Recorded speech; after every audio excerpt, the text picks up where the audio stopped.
A journey begins with one small step. It doesn't matter how hard you hit, whether you win or lose. What matters is that you have a common goal. And to reach that goal, it takes a band of brothers acting as one. Every week, we come together to witness these gladiators of the gridiron pour their heart and soul onto the field. This is Wendy's Friday Night Rivals on MyTV WQMY.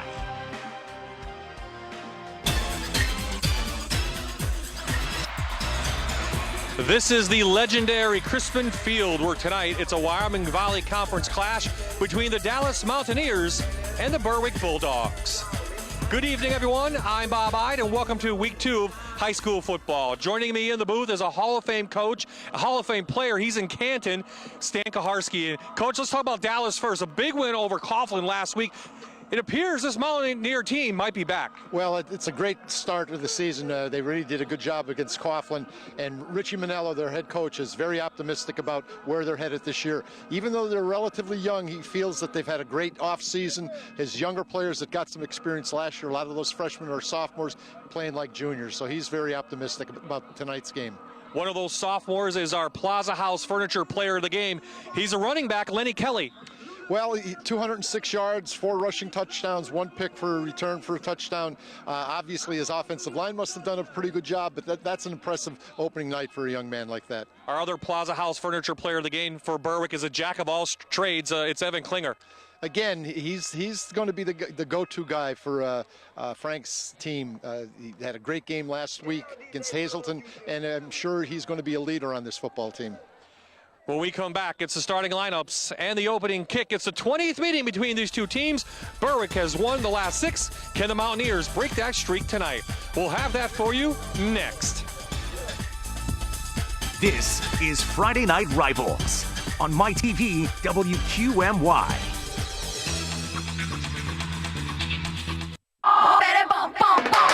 I should have known you only wanted to talk work. You don't know any other way to get off, do you? Oh, I know lots of ways. Dynasty series premiere Wednesday, October 11th. The New York Yankees are on MyTV WQMY. The Sunbury Motor Company has been a family-owned business for 101 years, and during that time, SMC has sold over 40,000 new Ford F-150s in all of central Pennsylvania. So whether it's axle ratios or trailer towing capacities, let the experienced staff at Sunbury Motors help configure your next new truck. With the largest selection of new Fords covering 4 city blocks and our lowest price promise, SMC is where you want to be for your new Ford F-150. You can't overlook the huge showroom savings or variety at Plaza House Furniture Showrooms of Selinsgrove and Bloomsburg. Dare to compare with other furniture stores. Plaza House guarantees the lowest prices and 50-mile free delivery. Update your home in stylish comfort with beautiful modern looks. Come in and see for yourself. Ask how you can save an extra 10% on the already low prices. Plaza House Furniture Showrooms in Selinsgrove and Bloomsburg. Dare to compare, and you won't go anywhere else. There's a ship available, the USS Orville. You're kidding. That's not bad, right? No, it's good. Paint some flames on the side, and maybe like a rainbow unicorn, you got something. We're out on the edge of the frontier of explored space. That doesn't excite you? Boom! The Orville from Seth MacFarlane premieres September 10th on Fox. Cool.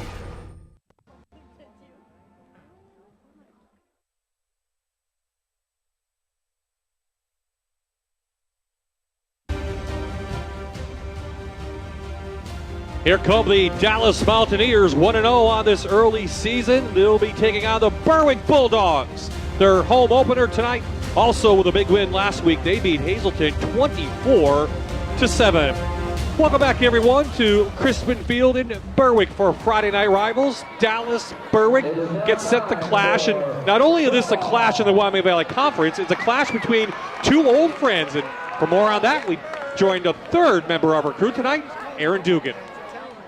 That's absolutely right, Bob. As many local football fans know, these two coaches go way back, all the way back to their time at King's College and Wilkes University. They have a nice, friendly rivalry going on. Rush Manello coached 17 seasons at King's College, Coach Sheptock at Wilkes for 18 seasons. Now they met 14 times collegially. Sheptock has the advantage there. He was 10-4 against Kings, but as I mentioned, Bob, it is a friendly rivalry, but hey, it's still a fierce one, because what's more fun than being able to play against your friend and beat him out here on the field throughout the contest.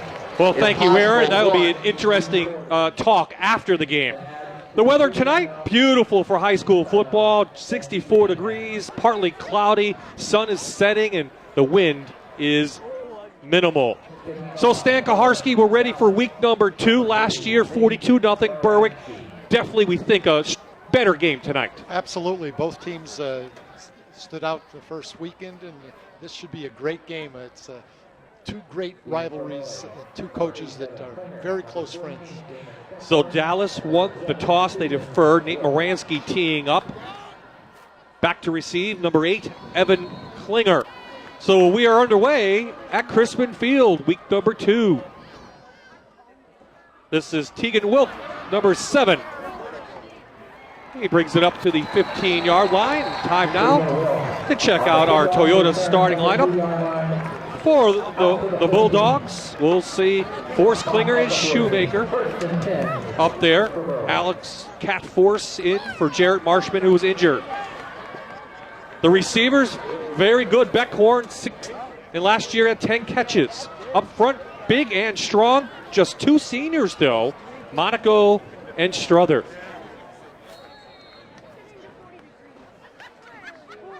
So Berwick last week, 24 points, 226 yards rushing, and can't even get our first playoff stand. We have a flag. Somebody was offsides or in the neutral zone, one or the other.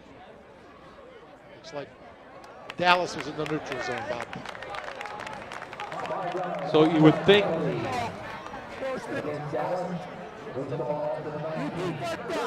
Earl Harris, our referee tonight, out of the Wyoming Valley chapter. So that means we'll see Alex Force, the junior quarterback, in there. And there's Klinger just for a couple of yards. It's going to be interesting who's going to be able to establish the line of scrimmage, Bob. You've got 2 very distinguished tailbacks, and it's going to be up to those guys wearing those 50s, 60s, and 70s to determine the outcome of this game. So quick pace by the Bulldogs. Force out to Beckhorn. Gets the first down. I like that. Quick 3-step drop, or actually he's back there. Stop pattern by number 14. So again, Alex Force, number 2. Found out, I'd say mid-August, that Jared Marshman, the starting returning quarterback, hurt his ankle. He'll be out for at least a couple more weeks. He stepped right in. He's played very well, 90 yards last week through the air. So here now the Toyota starting lineup on the defensive side. For the Dallas Mountaineers, just 7 points given up last week. Watch out for Michael Anderson in the middle. That was a great play by Taylor Balestin. We'll check out the Dallas starting lineup in a minute. Zone read, forced on the keeper. Up out at the 40.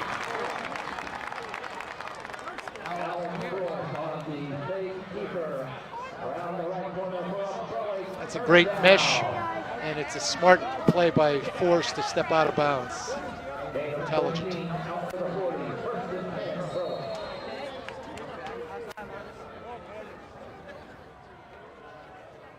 Force's first rushing yards on the season. He threw the ball very well against Hazleton last week.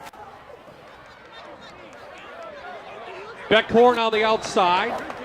Picks up 8 to the 49-yard line. Just quick bubble screen. Beckhorn looks like he can run after he catches the football. You see here, good fake. Beckhorn has the wheels out there. Last year caught 10 passes for 105 yards.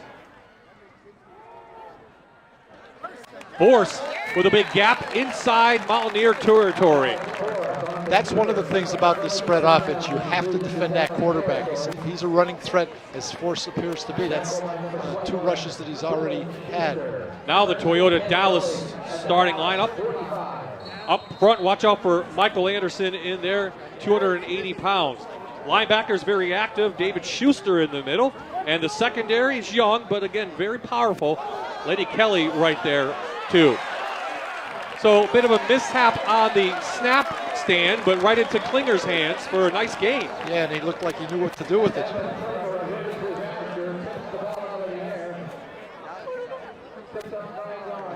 Great alertness on his part. Saw an opening, picked up about 7 or 8 yards, if not more. So a couple of Sunbury Motors first downs on this drive, which started at the 15-yard line. That's a great defensive play by Christian Motley. Knocked that ball away. Trying to get it out to Sealy on the end. So you see what Berwick is trying to do, a little more up-tempo than maybe we're used to. Pace, they're setting the pace. And, of course, this is going to wear out the, especially the front of the Mountaineers. Wide open. Down the middle to Joe Force. Big gain, 1st and goal, Berwick at the 2. Great read on the part of Alex Force, right from the line of scrimmage. Ralph Norris was wide open. Here you'll see, quick fake, releases the ball very quickly, catches it in stride, gets down to inside the 5-yard line. Like the way Force is throwing the ball. 1st and goal, 34-yard gain. Klinger left side, touchdown Bulldogs. A little bit of a trap.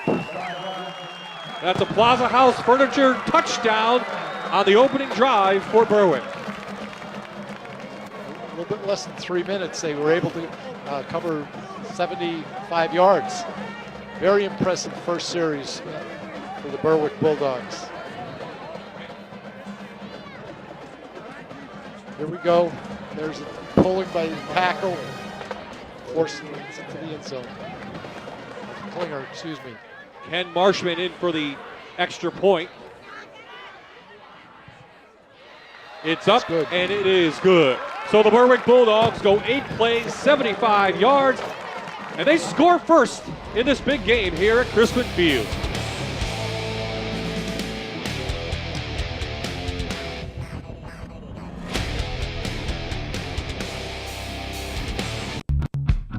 When you freeze something, it's for later. But how much later? There's no way to be sure. But Wendy's is sure that if you want a juicy, delicious hamburger right now, it should be made with fresh, never frozen beef, unlike some other guys. So that's what's in every single hamburger Wendy's serves, and the doubles and the triples. Because at Wendy's, fresh never gets old.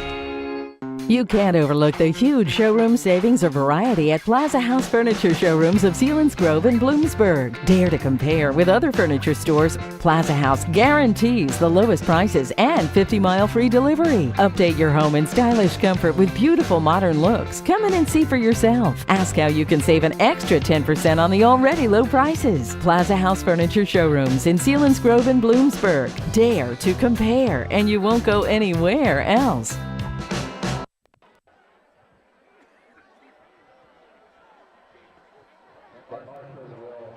We're the Berwick High School cheerleaders, and you're watching live high school football on My TV WQMY.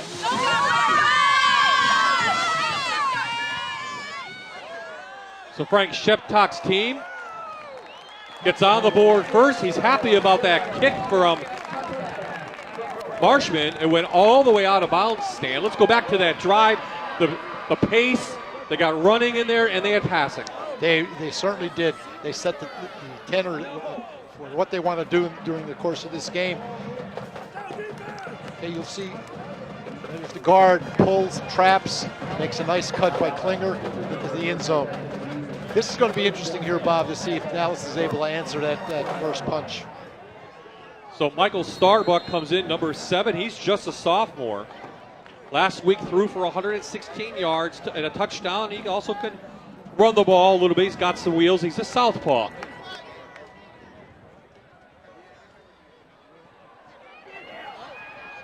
Big hole and a bigger hit put on in the secondary as Wilk came up after a couple of yards.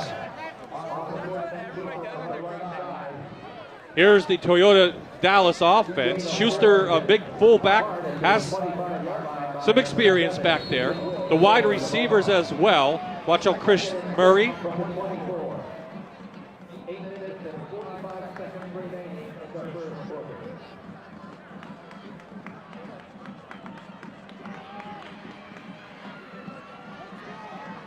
Bob, I don't see Lenny Kelly in there. They give it to the fullback, Schuster, and he's quickly taken down in the backfield by Legrand, number 23. So here is the continuation of the Toyota offense. Schuster just got the ball, number 13. The wide receivers again, Murray, and there with some experience. Had a touchdown last year, and up front, just 2 seniors on that defensive line stand. They're very young, but as we talked about throughout this game, they're young with experience on the Dallas side. Exactly, and that's what Coach Manella cited before the game when we spoke to him. 3rd down on the way. Swing pass. He gets it out to Motley, but no gain on the play. Way short of the first time. I'm wondering whether Kelly's hurt.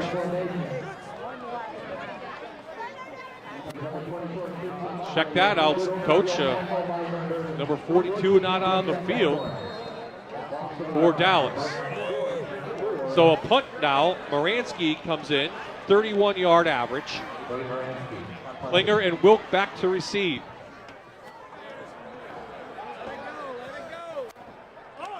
Takes a big Berwick bounce and goes out of bounds inside Dallas territory at the 46.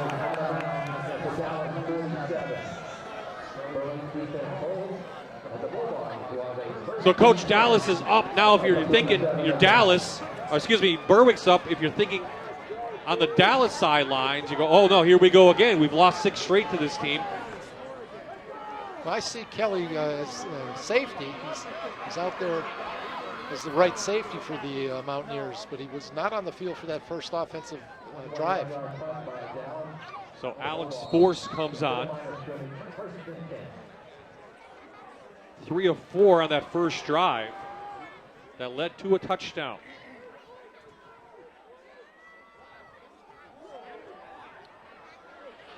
Beckhorn on the jet sweep picks up 9. Some impact players courtesy of Sunbury Motors. Coach Alex Force, we talked about him. Beckhorn's had the ball, and we haven't seen 44 Joe Lynn yet on the linebacker side, but he's going to be a force in there. Well, Beckhorn looks like he's a dual threat. He certainly ran the ball well on that particular play, and he's caught a couple of balls. Flag comes in.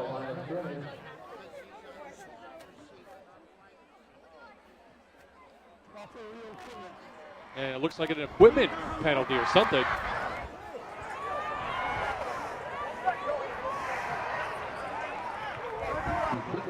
So it goes against the Bulldogs, and we'll back them up.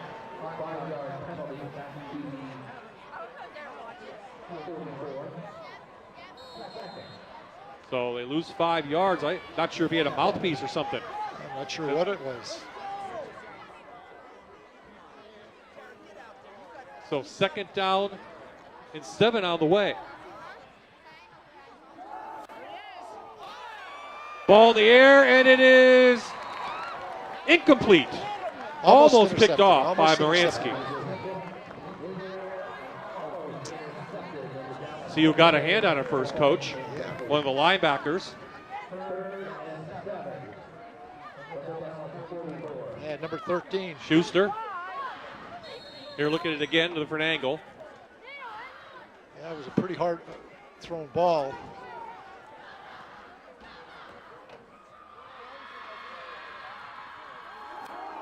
There's a wheel route Force going to be taken out short of a first down. Great Dallas defense. Matt Ferrara, the junior, steps in. Fourth down coming. We're going to see what's going to happen here, whether Berwick is going to try to set a tone by going for it here on their own, or on Dallas's 40-yard line.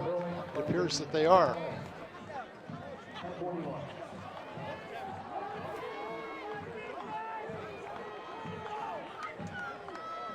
Frank There's a big cushion over here on 14.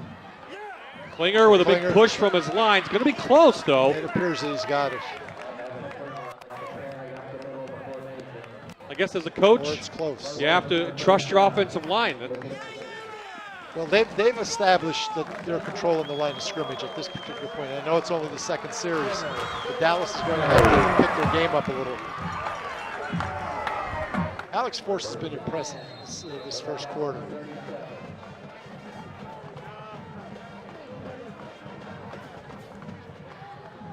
Force very intelligent back there. Wait for his line. Ridden down by Moransky, but not after Force gets to the 25-yard line for his Sunbury Motors first down.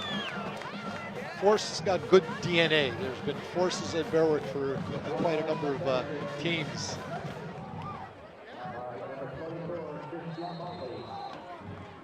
Well, they call him Cat. The coaches and the players, and he's running like that tonight. It's a nice jump cut by Evan Klinger. Picked up a few yards.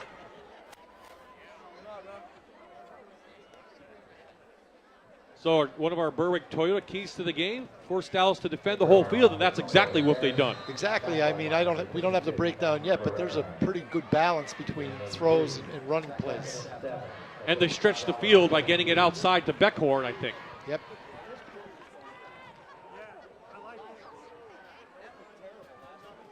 So Berwick showing the no huddle here early on.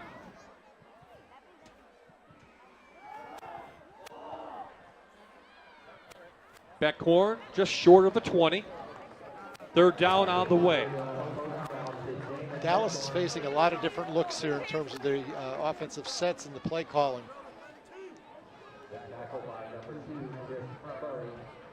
And there's been no pressure put on Force. Being in the shotgun like that, Dallas is going to have to get off their blocks and put a little pressure on them. Mountaineers, too many minutes on the defensive side of the ball in this first quarter. Big third down. Pressure put on by Force, and he short arms it, looking for Klinger. So another fourth down coming. Dalton Simpson put some pressure on Force that time. Prevented him from getting to the edge.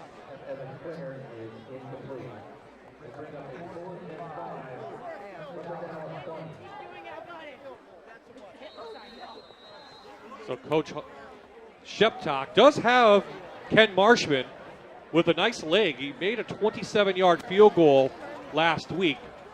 This may be just out of his range. It'll be about a 37-yarder. So he's going to roll the dice again. And we are going to have a flag. So this could be a big one. Came from the linesman, so it's going to go Dallas's way. 5-yard penalty, illegal procedure. So now what do you do if you're a coach? Well, it's on the 25-yard line. They've got a lot of options here. Sets him We'll back. see if he's going to target number 14, Beckhorn. So big play for Dallas here on the defensive side, already trailing 7-0. There it is. Beckhorn with a big catch, in for Touchdown. another Berwick touchdown. There's a little mismatch there, Bob. So Berwick twice has found the Plaza House Furniture Showroom touchdown.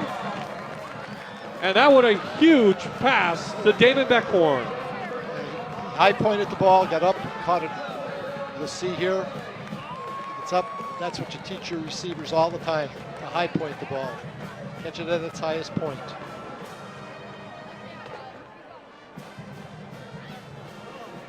Marshman the extra point, and then we'll break that touchdown down again. Almost got it to it, the Mountaineers, but this one is straight and through. And don't look now, but the Bulldogs lead the Mountaineers 14-0. Again, we see that the Dallas defense is back on their heels. They're not sure whether it's going to be a run. Here you'll see the quarterback, and again, the receiver is behind the defensive back. Christian Motley didn't know where the ball was. Motley lost the ball, Coach, as you said. And this is going to be a good sequence here, Bob. Dallas is going to have to establish something. We're more than 8 minutes into the game, and they're down 2 scores. Yeah, I know Rich Manello thought his team a little bit quicker, a little stronger, but right now Berwick has really set the pace in this one. So that drive, 9 plays, 46 yards. Took about 4 minutes off the clock.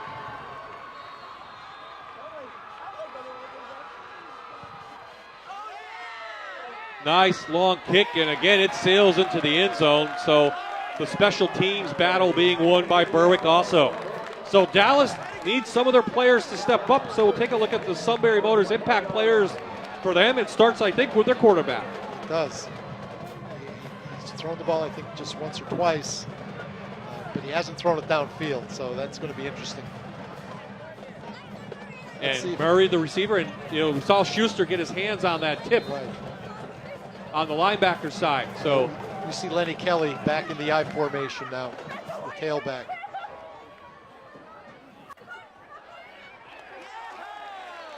Nowhere to go. Nowhere to go. Big rush put on by the defensive front of the Bulldogs. Ben Peck in there, along with Tom Monaco. Actually, lost almost 4 yards on that.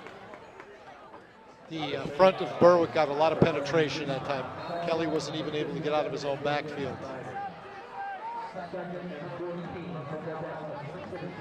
So the defense last week giving up just 51 yards rushing to Hazleton. 216 yards total. That's definitely the strong point of the Bulldogs here early on in this season. Starbuck, look downfield. That's a tight end dragging across the middle of the field. Good play call. Yeah, we see Jack Farrell lined up to the right. A little bit of a play action.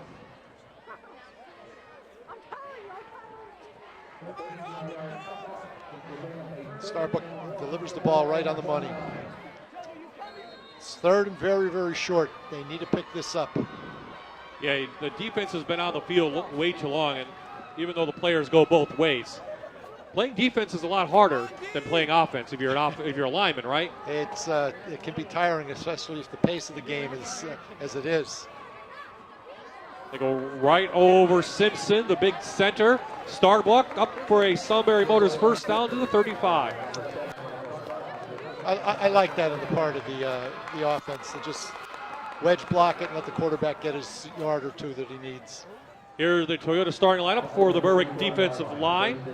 They play a 5-2 defense. So Monaco's that nose tackle of 284 pounds. Linebackers, talked about Joe Lynn. The other one is Noah Craig. 20 tackles a week ago. And in the secondary, Klinger and Wilk will be your safeties. Flag comes in on the play. Goes to Schuster on the outside. We'll have to take a look at the yellow hanky. Berwick moved to an even front for that particular play. There was nobody covering the center, so they were in a 4-man front.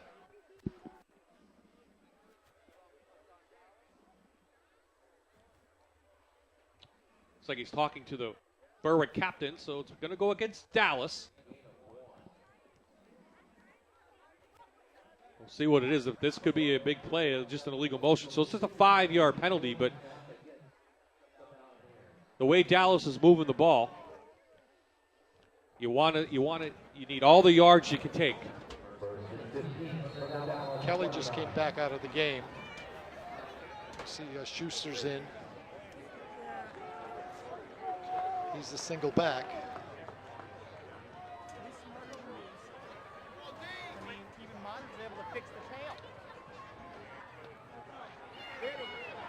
So quarterback sneak. Klinger puts his head in there right on Starbuck.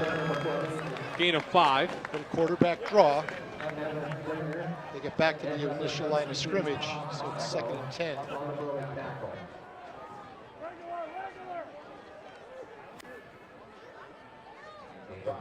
It's a textbook tackle there by Evan Klinger. I know you were talking to Coach Manello before the game about tackling and the heads up thing and how, kids naturally put their heads down. But as a coach, what do you teach? You want to make sure that your head is sitting on your shoulders. You don't want to extend that neck forward. It's the most vulnerable part of your body in terms of serious injury. But it's a natural thing when people see something coming at you like a baseball to either shut your eyes, right, or put your head down. Yeah, it is. I don't think that contact is an instinctive thing. I think kids have to learn that. I've always believed that, especially when you see young kids. They're a little bit shy in terms of contact, and they've got to be taught properly to make sure they're in good position so that they don't endanger themselves. In today's climate, Bob, you know that football is taking a beating in terms of public relations because of concussions and things like that. And those kinds of things can be minimized, in my opinion, if proper techniques are taught and if kids start playing a little bit later in their careers rather than 4th or 5th grade. Trailing by 14, a big 3rd down on the way for the Mountaineers. Big rush, and they take Starbuck down for a sack. Berwick's front 4 are getting a lot of penetration. Right now, both Berwick's lines, the offensive line, defensive line, they're winning the battle in the trenches. There's, you can see 57 unblocked, 73 unblocked. So Snyder was the first one in there. Monaco also in there, number 73. He's happy about that one.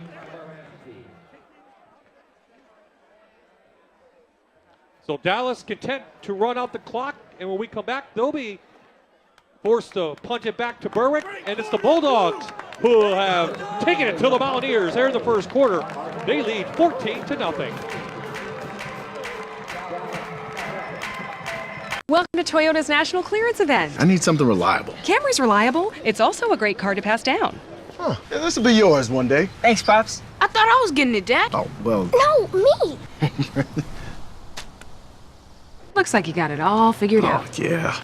Now lease a Camry for only $179 a month, or buy with $3,000 cash back, or 0% APR plus $1,000 finance cash. It's yours for now. Toyota, let's go places. You can't overlook the huge showroom savings or variety at Plaza House Furniture Showrooms of Sealands Grove and Bloomsburg. Dare to compare with other furniture stores. Plaza House guarantees the lowest prices and 50-mile free delivery. Update your home in stylish comfort with beautiful modern looks. Come in and see for yourself. Ask how you can save an extra 10% on the already low prices. Plaza House Furniture Showrooms in Sealands Grove and Bloomsburg. Dare to compare, and you won't go anywhere else.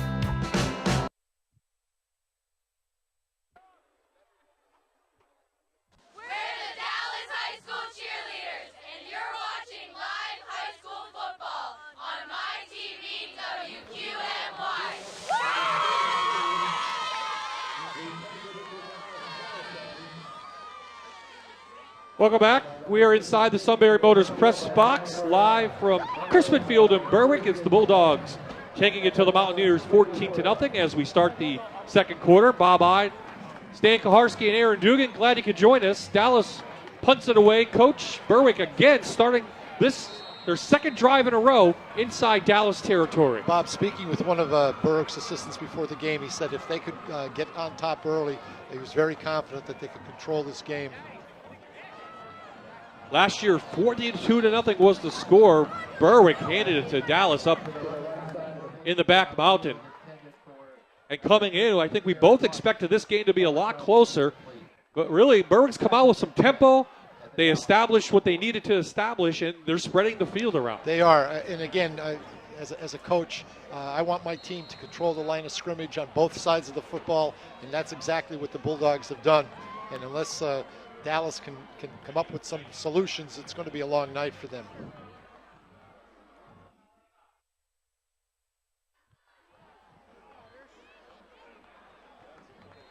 Well, that time Dallas gets the fullback, Shoemaker, behind the line of scrimmage. Dylan Schuster with the tackle.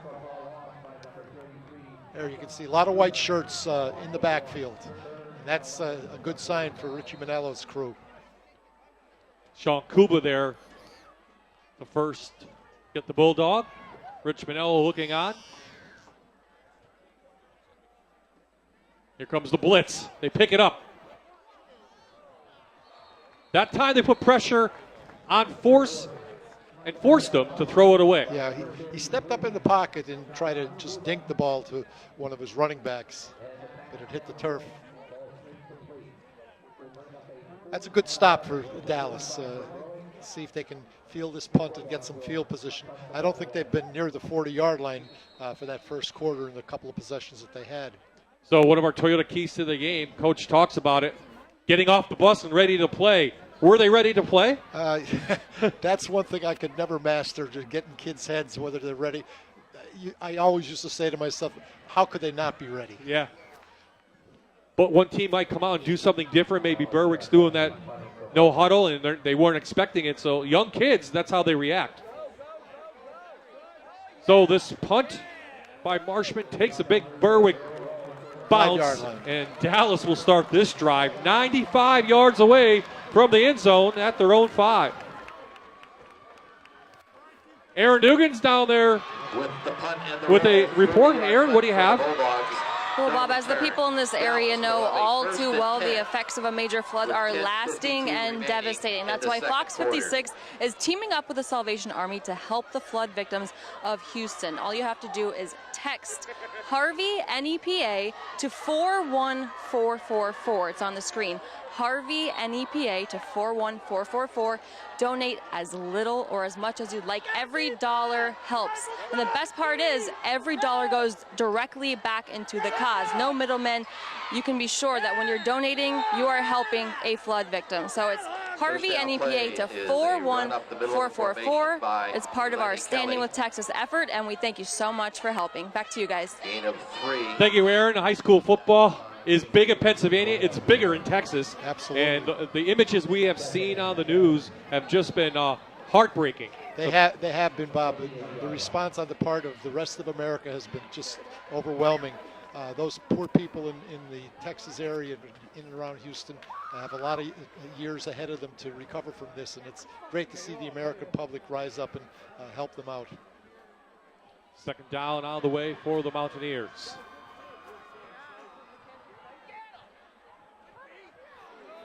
Wobbly pass. Murray, wanted a flag down, so third down on the way.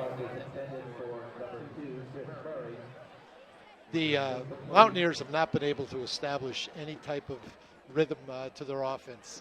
They've had very little success running the ball and haven't had much of an opportunity throwing it as well.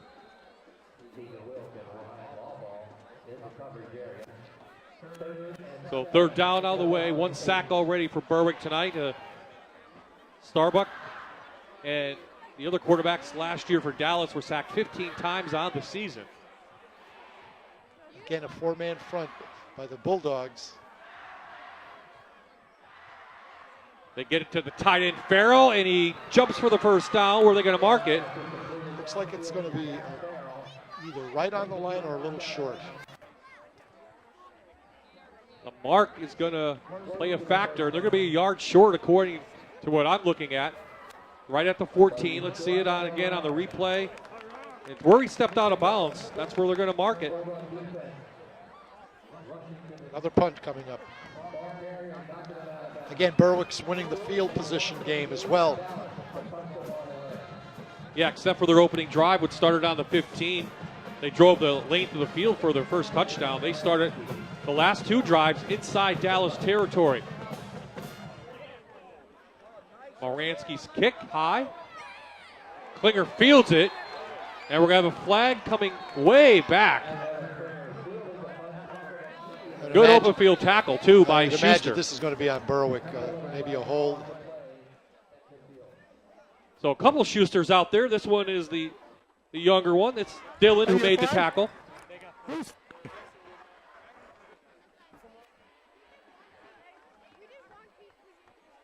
So there is Rich Minello, his third season with the Mountaineers, 9-14 overall, 2-9 a year ago.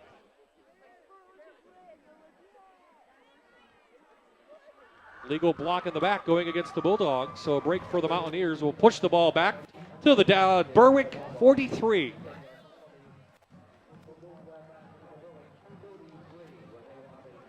When you watch enough football on punt returns, particularly, there's always a penalty. Somebody's always getting pushed in the back. And that penalty wasn't even near the ball. No, not even close. Right? So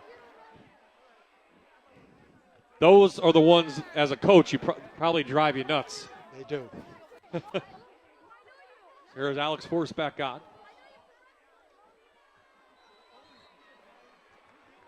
Klinger weaving away for a couple. Neither team has really been able to establish a sound running game. Berwick has certainly moved the ball a little bit better, but they haven't had any really long gains.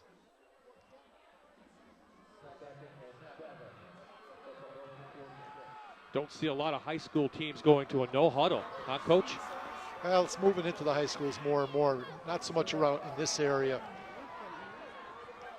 but across the state, a lot of teams are in this wide open sets. Quarterback not taking a snap under the center. Toyota key to the game for Dallas, making good open field tackles. It is. Have you seen that so far? Yeah, they've tackled fairly well. Like I said a moment ago, there hasn't been any really long runs that have sustained the offense for Berwick.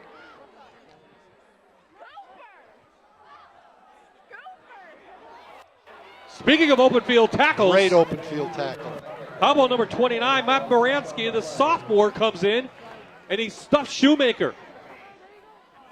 Yes. That's an open field tackle, right? It is. I'd like to see him not drop his head the way he did, but it was a very effective tackle by Schuster. So last two possessions, the Dallas defense has risen to the occasion. You know, we have the two tailbacks, Klinger and Kelly, and neither of them have done anything exceptional at this particular point, and really not had the opportunity to do it. Low snap. Marshman gets it away. Oh, big hit on the special teams. And here comes the Dallas offense. Going to have the ball at the 28-yard line, trailing 14-0, and really have not established any type of offense. Or that guy right there, Lenny Kelly. Yeah, it's. I wonder if he's hurt. How many times he carried the ball last week? He certainly had 206 yards. He must have had a significant number of carries. 18. But he is on the field now, so we'll see if he's going to have some opportunities. Let's see if Rich Minello's team can establish the run or any type of offense. Again, Berwick's in an even front.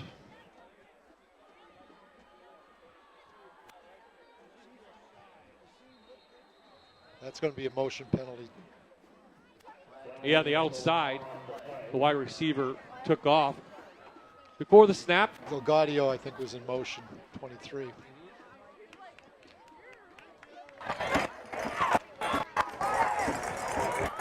Illegal procedure.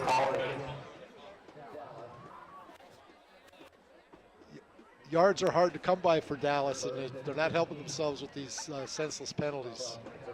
Wide receivers should never be offside or in motion. Dallas has had 3 possessions prior to this, two 3-and-outs. They had a 5-play drive, but that ended in a Berwick sack. And the defensive front in Berwick is making it very difficult Kelly and company. There were at least 7 Berwick defenders in or around that tackle, behind the line of scrimmage. Dallas's front is not handling Berwick's defensive front.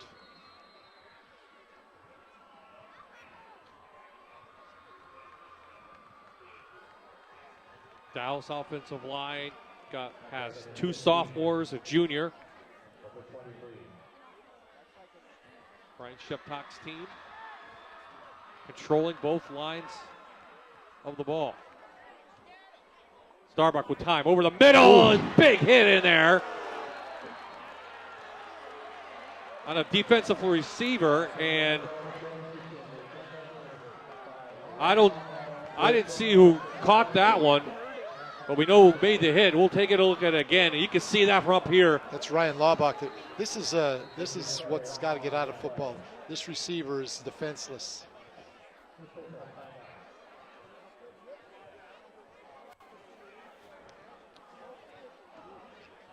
So low angle. Anytime you get it over the middle. Yeah, that would get flagged in college. It would get flagged in the NFL.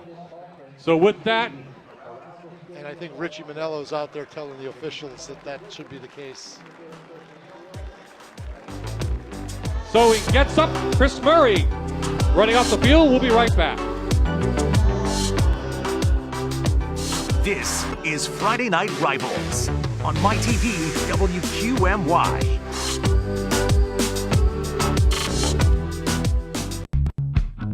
When you freeze something, It's for later. but how much later? There's no way to be sure. But Wendy's is sure that if you want a juicy, delicious hamburger right now, it should be made with fresh, never frozen beef, unlike some other guys. So that's what's in every single hamburger Wendy's serves, and the doubles and the triples. Because at Wendy's, fresh never gets old. You can't overlook the huge showroom savings or variety at Plaza House Furniture Showrooms of Sealands Grove and Bloomsburg. Dare to compare with other furniture stores. Plaza House guarantees the lowest prices and 50-mile free delivery. Update your home in stylish comfort with beautiful modern looks. Come in and see for yourself. Ask how you can save an extra 10% on the already low prices. Plaza House Furniture Showrooms in Sealands Grove and Bloomsburg. Dare to compare, and you won't go anywhere else.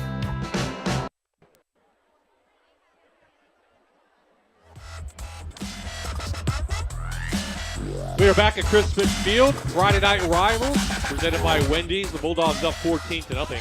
Chris Murray, who took that big hit from Ryan Laubach, jogged off the field. He looks okay, so 3rd down on the way for the Mountaineers. Starbuck out to the outside, falls incomplete. So 4th down coming.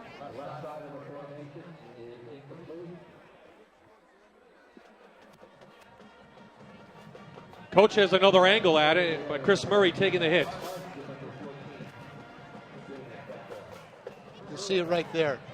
When that receiver has his hands reaching out for the ball and he's almost off the ground, he's defenseless. And that's what teams are told, that they can't hit somebody that's a defender. Moransky with another punt, goes over the head and takes a big Dallas bounce.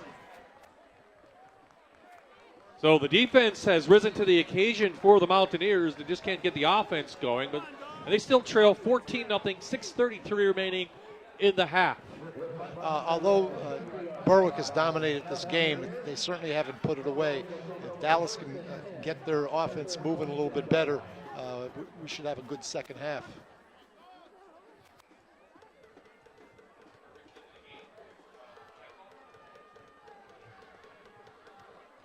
So here comes Alex Force and company. He's already has a touchdown pass to Damon Beckhorn of 36 yards. But Berwick has yet to really establish any kind of running game.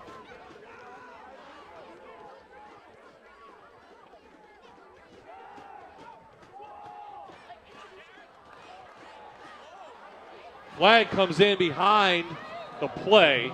This one may be coming back. Could be a hold. Yeah, good catch out there by Jared Watts. A nice route run. I have a feeling this is going to go back the other way. Dallas' secondary is giving a big cushion, and so those intermediate passes are wide open. Illegal man downfield. Illegal man downfield. So the Bulldogs going to be backed up. Yeah, that Dallas secondary, 3 sophomores and a junior back there. And even though they played last year, they're still young.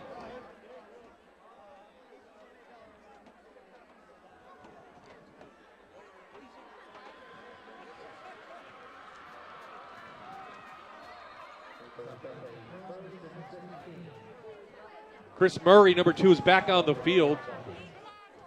He's on the inside on the cover, so good to see that after that big hit. Another flag comes in.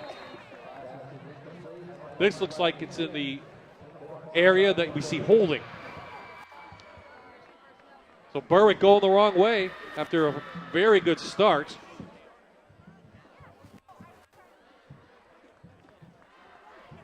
Now it's up to the Dallas defense to hold them and get that field position back. Agreed? Absolutely. Earl Harris, our referee. So beautiful night for high school football in the Berwick area. Nice crowd on hand at Crispin Field.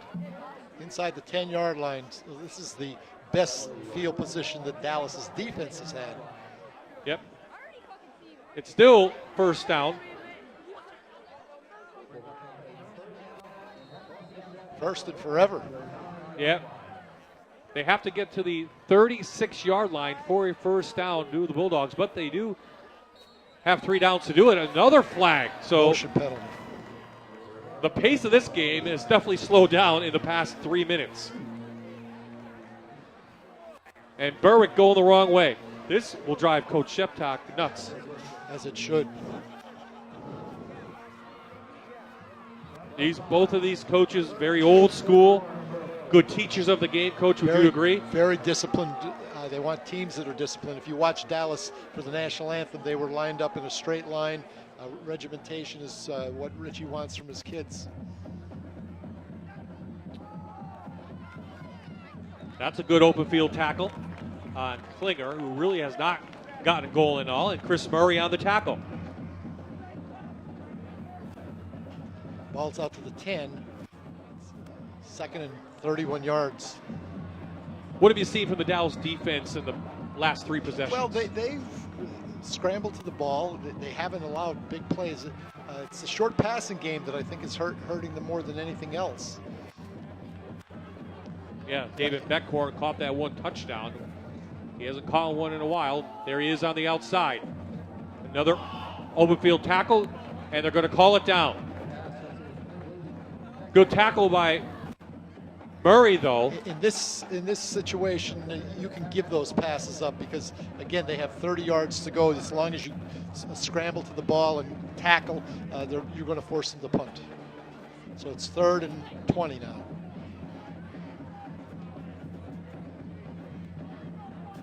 So Dallas can turn the field position around if they can make a stop here.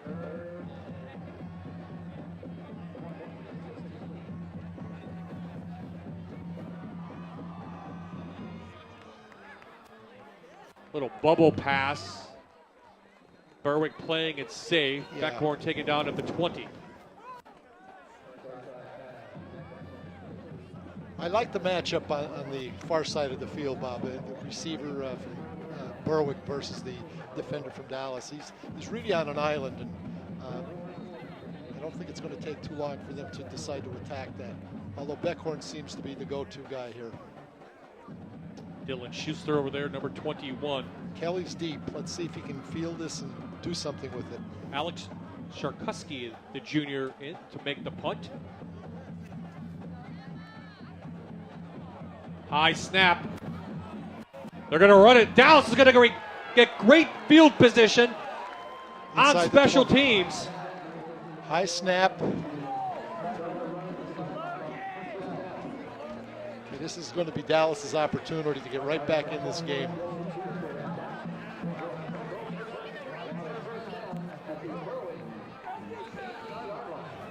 Cherkusky brings it in right at you. Another open field tackle. And one thing Rich Manello preaches, special teams. The other day at practice, I saw it. He was practicing special teams right off the beginning. And they're important. Statistically, something like 30% of the game is taken up by special teams, whether it's punts or kickoffs. So Dallas inside the Plaza House Furniture red zone. Oh, little jet sweep to Kelly, and he had some room, but he slipped on the turf. Loses a yard.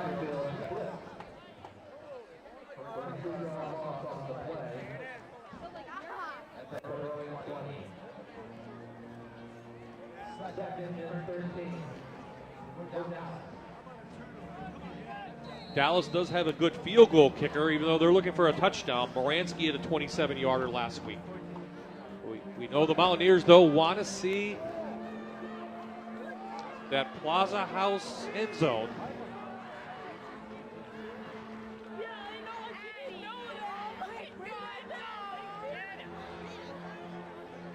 Starbuck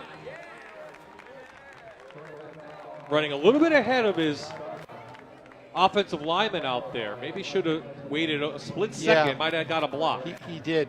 Here, look at it again, Coach. Yeah, he's behind the tackle, but the tackle doesn't block number 23, and Michael didn't make the proper cut.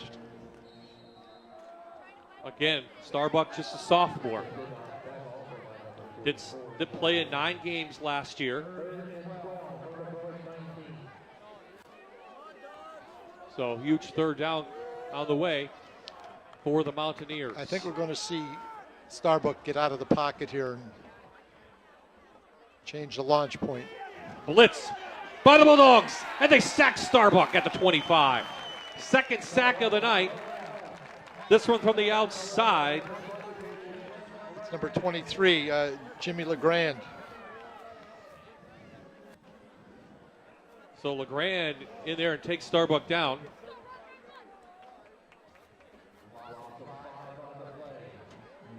Number 11, Joe Norris is right there as well. So what that did was take them out of field goal position. Ball to 25, 4th down, and they have to get it inside the 10-yard line for a first down. So the Berwick defense now rising to the occasion.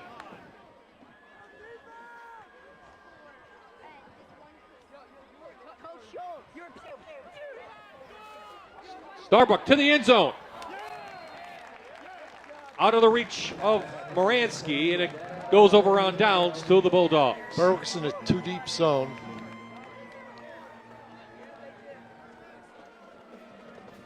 Moransky made a good effort here.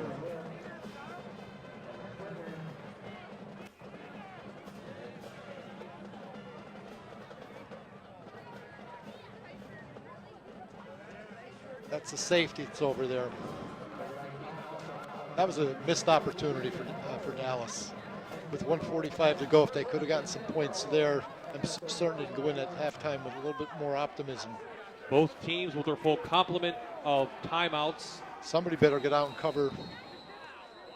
Speaking of timeouts, I think Coach Manello's going to call it because there was an open receiver, like Coach saw. Damon Beckhorn was all by himself out there. So on the Sunbury timeout, what do you think Coach Manello's telling them? Well, don't let them score another touchdown, that's for sure. It's going to be interesting to see what Berwick is going to do during this drive. Are they going to play it conservatively and just go in with 14-0, or are they going to try to hit another big play? Well, Dallas does get the opening kickoff to begin the second half, so maybe that may weigh in on the decision, but Coach Sheptak is a little bit more conservative. His team's up 14-0. You don't want to give Dallas an opportunity to get back in it quick. That's why head coaches get the big bucks. Yep. They've got to make those decisions. Coming up next, it's the Toyota Halftime News Update, and Aaron Dugan will have a special interview.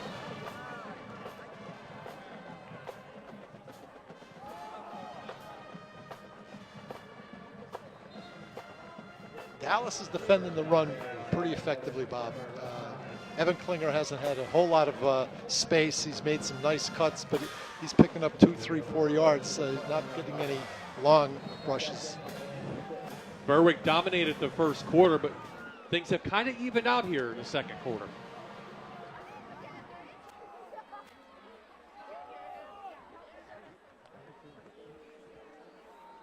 Anderson on the bottom with Molesta. Nice ankle tackle. Third down on the way for Berwick. Coach Manella not going to call another timeout.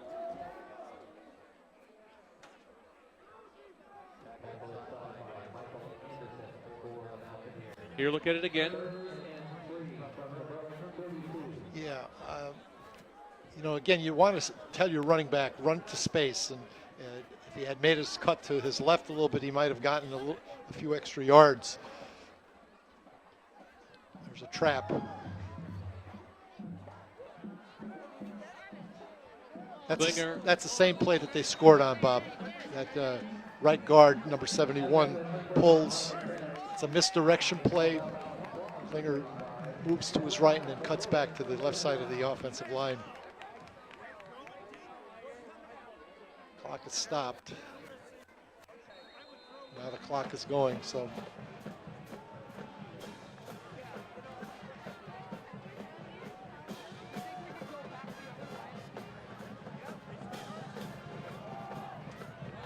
On first down, Force gets it into Mountaineer territory. At nice catch by Jared Watts. 41. Let's see if he's going to call a timeout. And he does. Timeout with 12 seconds remaining on the clock. So Berwick takes a shot and they get some positive yardage. Force has shown a lot of maturity back there as a quarterback.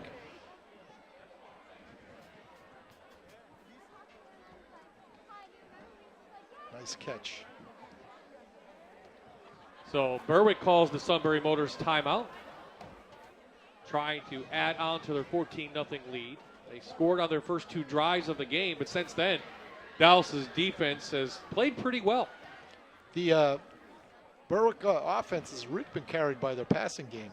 Force has been pretty effective. We'll see the stats at halftime, and a good portion of their yardage is going to be passing yardage. Yeah, they had the big 36-yard touchdown. And plus the one that got them down to the 5 was probably 25, 30 yards.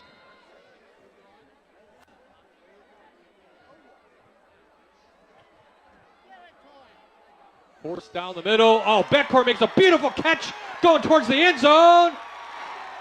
1 yard short. Timeout. Timeout. So Force to Beckcourt is giving Dallas fits. 38-yard pass. It's first and goal for Berwick, and they are in the Plaza House Furniture red zone. You're thinking one play? That's it. They're going to have one play. So what do? You kick in a field goal, get the 3. You know you have the 3, or you're so close. Hopefully they have a tailback in Klinger that can get us half a yard. Here's the issue that Dallas is in looks like a 2-deep zone. The middle of the field is wide open. Force puts the ball right on the money. You have to be impressed with Beckhorn. He shows some athleticism. Yeah, his knee is down. Actually, his knee is down on probably the 2-yard line.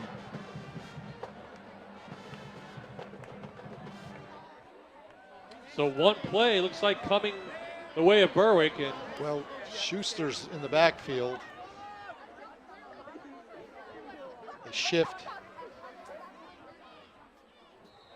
Oh, Lynn at the halfback position on the wingback side backs them up. So now that's got to change the play to a pass, and right? Change the personnel grouping as well. They took all the 2 of the wideouts out.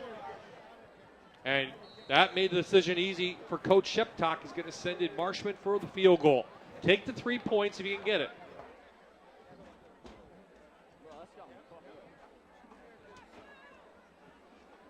Marshman last week with a 27-yarder himself, and this will be about 23 yards, well within his range.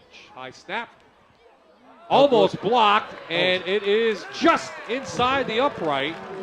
And as time runs out, Berwick gets 3 points back on the board, and they'll take a 17-0 halftime lead into the locker room. Now let's go to Aaron with Coach Shepcock. Coach, defense playing great the first half, Force throwing the ball like a veteran. Are you happy with what you saw that first half? Very happy with how we're playing. Not happy how we finished the half, though. A lot of penalties put us in a bad situation. Penalty on the 1 yard line cost us some points. So, we're playing very well, but we got to still pay attention to the little things, attention to detail. These kids waited all summer to be back here at Crispin Field. Do you think the atmosphere here is playing to how they're playing on the field? There's no doubt about it. We've talked about, our commitment, and within these walls as Berwick football, there's a lot of neat things here. Our kids believe in that. You're seeing that type of effort tonight. Thanks, Coach. Thank you. Bob? Thank you. So coming up on the Toyota Halftime Report, we'll have a news update. We'll be back with Erin and her special guest. 17-0 Bulldogs over the Mountaineers.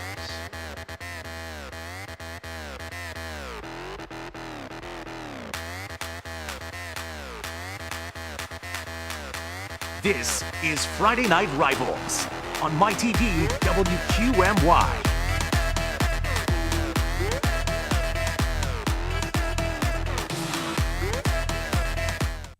Is the one you're playing. Sunday at 7 on Fox 56. Hey, football fans. Watch Valor on the CW.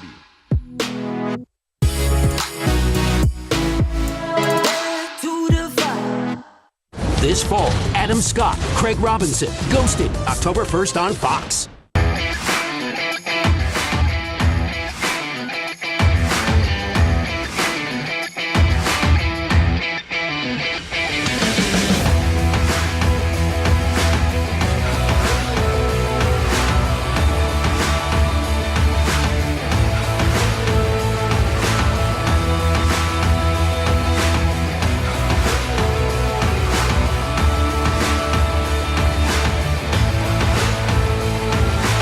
Sunbury Motor Company has been a family-owned business for 101 years, and during that time, SMC has sold over 40,000 new Ford F-150s in all of central Pennsylvania. So whether it's axle ratios or trailer towing capacities, let the experienced staff at Sunbury Motors help configure your next new truck. With the largest selection of new Fords covering 4 city blocks and our lowest price promise, SMC is where you want to be for your new Ford F-150. When you freeze something, it's for later. But how much later? There's no way to be sure. But Wendy's is sure that if you want a juicy, delicious hamburger right now, it should be made with fresh, never frozen beef, unlike some other guys. So that's what's in every single hamburger Wendy's serves, and the doubles and the triples. Because at Wendy's, fresh never gets old. Dick's Sporting Goods and Field & Stream. 2 great stores in one convenient location at Viewmont Mall. So if you're a hunter, closer, coach, club champ, just a beginner, or a perfectionist doing whatever it takes, maybe you just love spending time outdoors, get all your sports and outdoor gear at our newly combined Dick's Sporting Goods and Field & Stream location at Viewmont Mall. 2 great stores, one convenient location, one big event. Join the grand opening celebration September 8th through 10th. Coming up Saturday, the California Golden Bears head to Chapel Hill to take on the North Carolina Tar Heels. Saturday at noon on MyTV WQMY. This is the Toyota Halftime Update with Fox 56 News. Dane Moray, Ryan Cummings, and Chief Meteorologist Mike Linden. Texans are now returning home and doing what they can to start the cleanup process. Right now, 47 people are confirmed dead, and that number is expected to rise as rescuers go door to door. President Donald Trump is headed back to the Lone Star State. He will be in Houston tomorrow, and you can still donate to Fox 56 until midnight tonight. Our parent company, Sinclair Broadcast Group, will be matching all donations up to $100,000. An update to a story we brought you last night at 10. The Northwest Area School District is responding to reports of 2 employees accused of assaulting students, one with autism. The school says its employees are trained to work with children with disabilities. We also spoke with a mother who has a child with autism. Not related to that incident, her response tonight. Today, a judge threw out involuntary manslaughter charges against 8 Penn State fraternity members. They are on trial for the death of Timothy Piazza. He died during a hazing event after falling downstairs while drunk. 14 fraternity members do face charges, and the prosecutor says the state will appeal today's decision. A barn near Stonington is destroyed after an overnight fire. Around 45 cattle were killed. It happened around 1:30 in the morning at the Ross Dairy Farm on Ross Road. Fire crews were still on scene 12 hours later, working to prevent it from sparking back up. Investigators are working to determine a cause. All right, it is Labor Day weekend, and it looks like we may be staying in the 60s. Chief Meteorologist Mike Linden is here with details. So, Mike, are we warming back up anytime soon? It depends on what your definition of warm is. If by warm you mean the mid to high 60s for daytime highs, that is where we will be through the weekend. Maybe getting back into the low 70s on Sunday, but this weekend and the overnights are going to look and feel a lot like this. 47 degrees for your overnight, or at least close to that for most of northeastern PA. So it is going to be chilly outside, not only this evening, but tomorrow evening, Sunday evening as well. So grab that jacket, toss it in the back seat of the car just in case, because Dane and Ryan, I mean, with temperatures like this, summer is well and truly now on the back burner. 47, yeah. All right, those stories and more tonight on Fox 56. We'll see you then.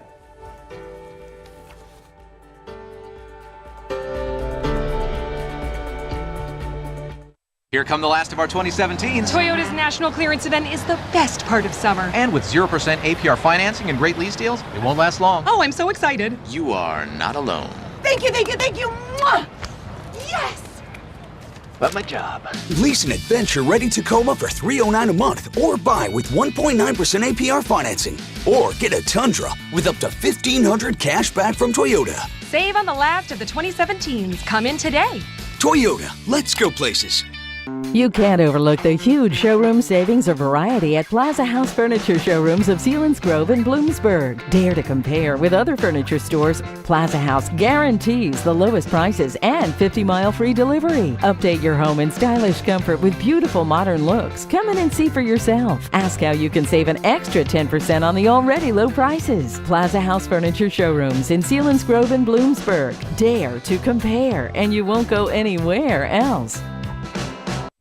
Dick's Sporting Goods and Field & Stream. 2 great stores in one convenient location at Viewmont Mall. So if you're a hunter, closer, coach, club champ, just a beginner, or a perfectionist doing whatever it takes, maybe you just love spending time outdoors, get all your sports and outdoor gear at our newly combined Dick's Sporting Goods and Field & Stream location at Viewmont Mall. 2 great stores, one convenient location, one big event. Join the grand opening celebration September 8th through 10th.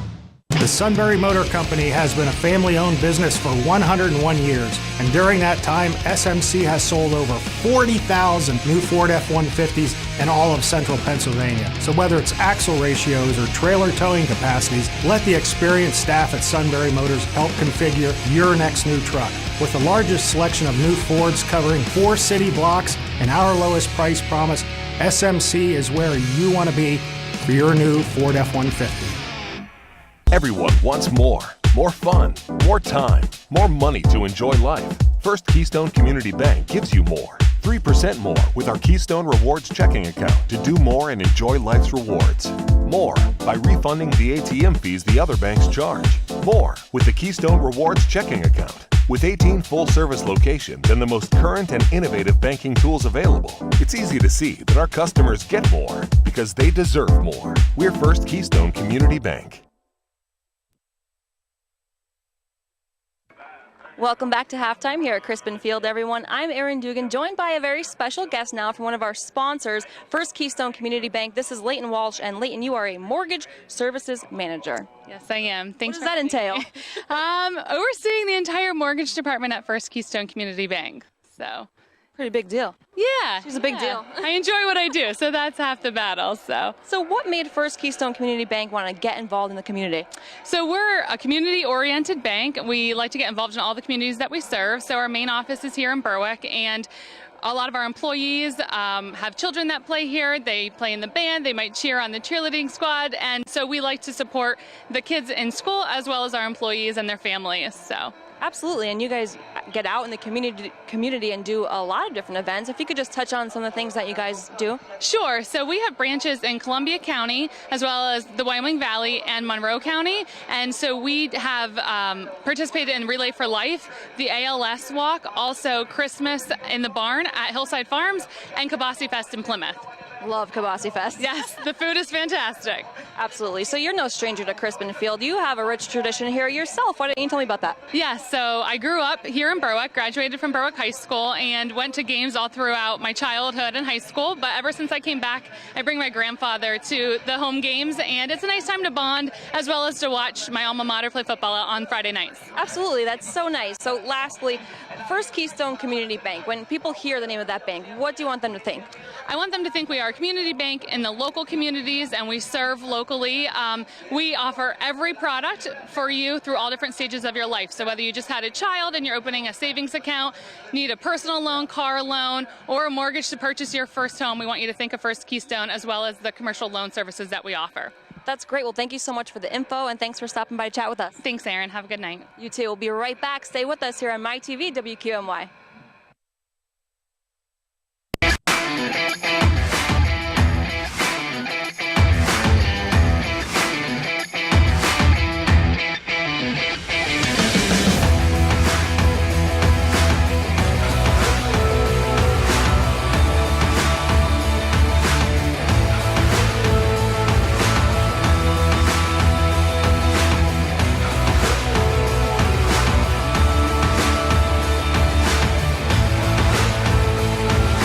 The Sunbury Motor Company has been a family-owned business for 101 years, and during that time, SMC has sold over 40,000 new Ford F-150s in all of central Pennsylvania. So whether it's axle ratios or trailer towing capacities, let the experienced staff at Sunbury Motors help configure your next new truck. With the largest selection of new Fords covering 4 city blocks and our lowest price promise, SMC is where you want to be for your new Ford F-150.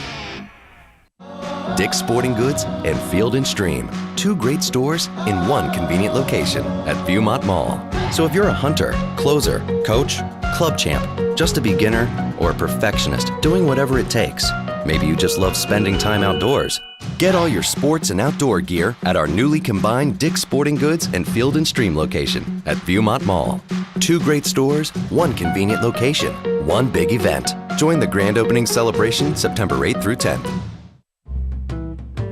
This may look like a garage, but on Saturday, man cave. But I wish it was easier to watch all my games at once. Whoa! I thought we agreed, honey. No parking in the man cave. It's a garage, Nick. It's all exhausty in here. You don't need to do this. You don't need to do this, this, or this. I can get rid of all 3 of these TVs? You just need 1 TV. Only Dish lets you pick any 4 channels to watch at once in HD. Sign up now and get NFL Red Zone from NFL Network included at no extra charge. Dish, tuned into you. You can't overlook the huge showroom savings or variety at Plaza House Furniture Showrooms of Selinsgrove and Bloomsburg. Dare to compare with other furniture stores. Plaza House guarantees the lowest prices and 50-mile free delivery. Update your home in stylish comfort with beautiful modern looks. Come in and see for yourself. Ask how you can save an extra 10% on the already low prices. Plaza House Furniture Showrooms in Selinsgrove and Bloomsburg. Dare to compare, and you won't go anywhere else.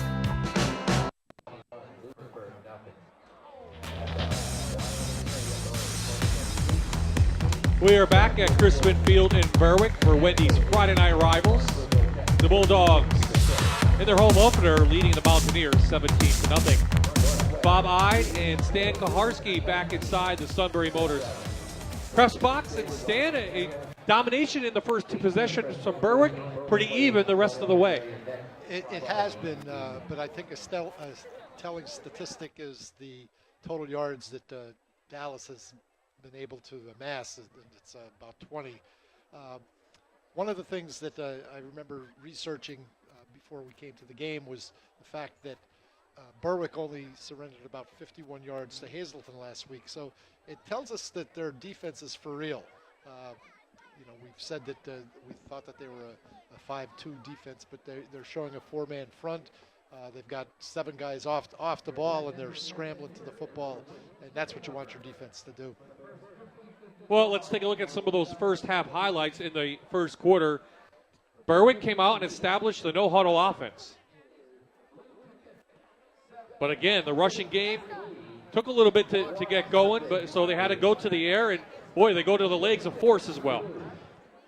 He's been impressive, both his poise in the pocket, his ability to run, and to deliver the football on time.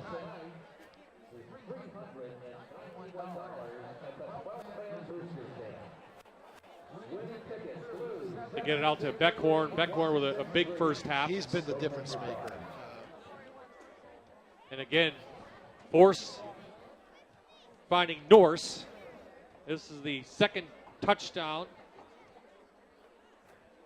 This will be the first touchdown by Berwick. And then Force on the ground doing damage. And then this is the big catch right here by Beckhorn. Mismatch. You can see you have a much taller receiver than you do defensive back who lost the football from the get-go. And I would target that. I mean, I saw that before the play started, and I thought it would be a good option for the quarterback, and he fulfilled what I thought was the case. So Alex Force, 6 of 14, 150 yards through the air. Berwick, 18 carries, 90 yards on the ground, 240 total yards. While Dallas did play them pretty even in the second quarter, they go into the half with just 20 yards of total offense. So if you're Rich Manello, you get the ball to begin the third quarter. You have to establish what? You've got to be able to move the ball. You've got to get first downs. Whether you do that running or throwing, they haven't been able to do either side of the football in terms of getting that yardage. So, again, Bob, I've said this over when we've done other broadcasts. It's the people up front that determine the outcome of this game. If Starbuck doesn't get enough time, if they don't move him out of the pocket, they're going to be in for a long second half as well.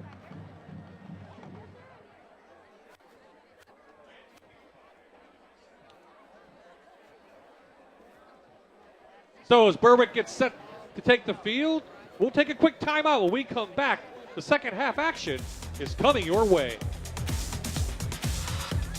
You can't overlook the huge showroom savings or variety at Plaza House Furniture Showrooms of Sealands Grove and Bloomsburg. Dare to compare with other furniture stores. Plaza House guarantees the lowest prices and 50-mile free delivery. Update your home in stylish comfort with beautiful modern looks. Come in and see for yourself. Ask how you can save an extra 10% on the already low prices. Plaza House Furniture Showrooms in Sealands Grove and Bloomsburg. Dare to compare, and you won't go anywhere else. Here come the last of our 2017s. Toyota's national clearance event is the best part of summer. And with 0% APR financing and great lease deals, it won't last long. Oh, I'm so excited. You are not alone. Thank you, thank you, thank you. Mwah! Yes! But my job. Through September 5th, lease a RAV for $199 a month or buy with $3,000 cash savings or 0% APR plus $1,500 cash allowance. Save on the last of the 2017s. Come in today. Toyota, let's go places.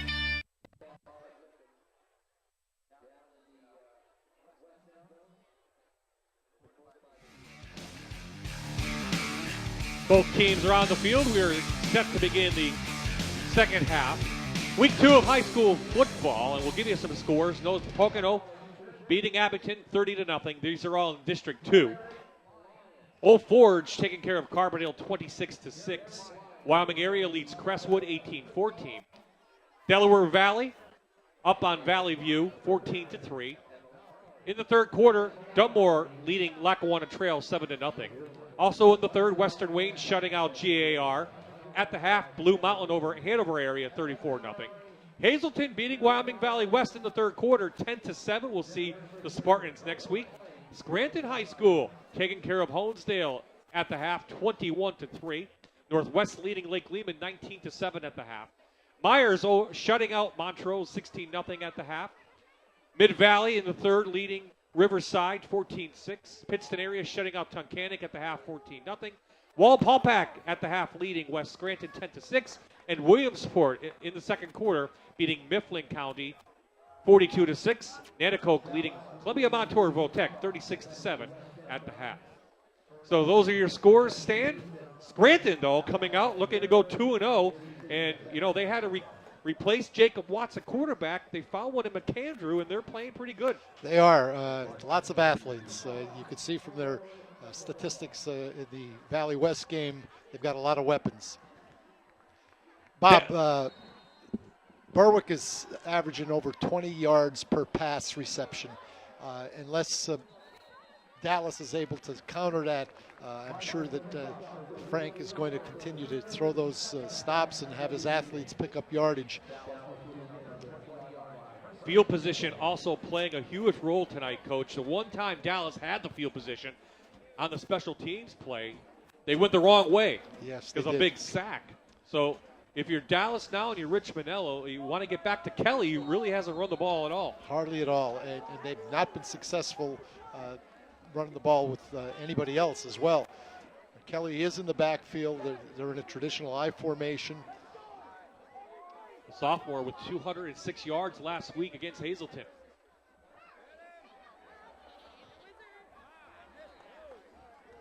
Trying to hit the tight end Farrell, who has a couple catches.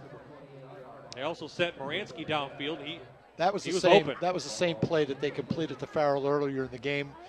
They went to a slot left and dragged the tight end from right to left.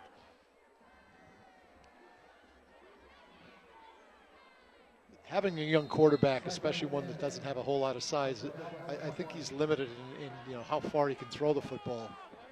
The last time Dallas beat Berwick, 2011, was 53-20. They're down 17 in this one.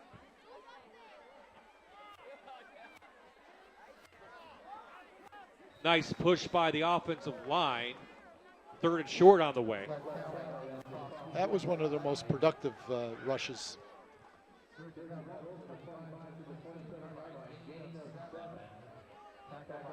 Little toss.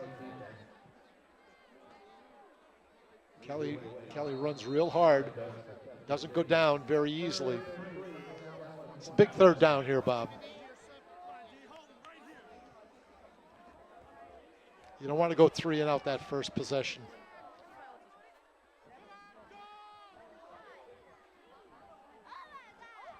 Blitz coming. Starbuck nowhere to go. He's ripped down, and Dallas will be forced to punt. They're bringing people off the corner, and there was nobody there to block. Aaron Dugan had a chance to talk to Coach Manello. What did he have to say, Aaron? Well, the biggest thing he was focused on was just calming down. He said, we got to calm down. We played like a bunch of young kids in that first quarter. He wants the kids to really settle down and stop making stupid mistakes. He also wants them to sustain blocks. But his biggest thing was just play football. He said, settle down and play the game. It's just a game. So on the punt, Klinger in a bunch of traffic. Picks it up, that's Wilk. Keegan Wilk picks it up. Berwick will have their first possession of the 3rd quarter with excellent field position again at the 49. We'll see whether their approach is going to be the same as it was the first half. Except for that last drive before the half, Dallas's defense. They've held up. Yeah. They've held up. Again, the passes have hurt them. And take a look, with the exception of the touchdown to Beckhorn, everything has been in the middle of the field for the most part. It's the big plays. So it's the Cat getting better, who's playing for the Dogs. Cat Force, they call him, at quarterback. Schuster in there to make the stop. Stop the Klinger at the line of scrimmage. Again, as you look at Dallas's defense, Bob, you'll see that they're in a shell. The middle of the field is wide open. They've got a 2-deep safety, and that's where they've been hurt. There they are again.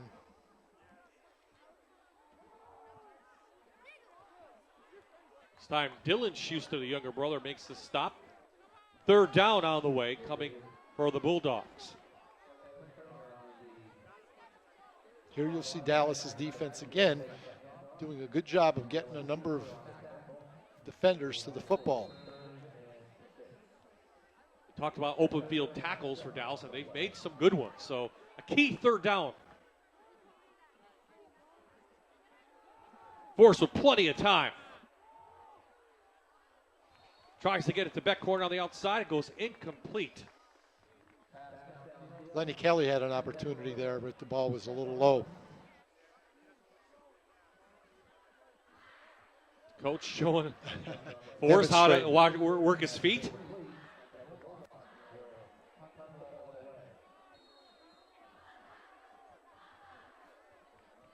Again, when Forrest gets some pressure on, he does either short throw it or throws it away. So when they do get the pressure. Yes.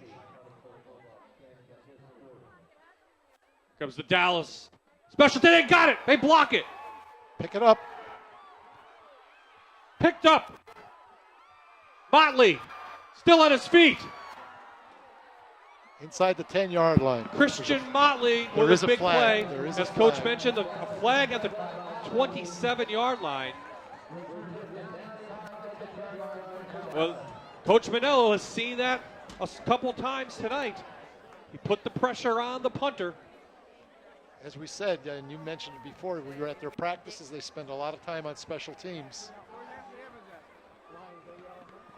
So after the call, we'll check out the replay.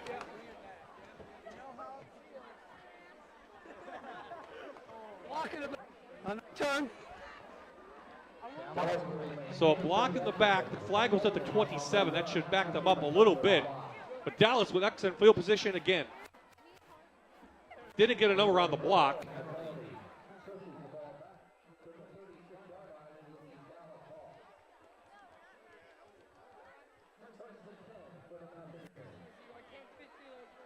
Big momentum switch here. It looked like it was Murray who was injured on that big hit in the first half. Chris Murray got the block, the senior. Picked up by Motley. And Dallas has some momentum now. Ball at their Bulldogs 36.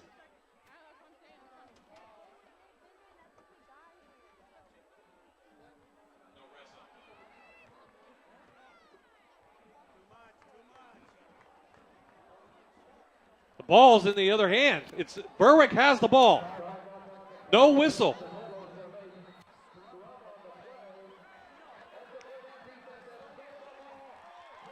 It is going to be Bulldog football. It's hard to see what happened there. It did. We'll have to see the replay. replay.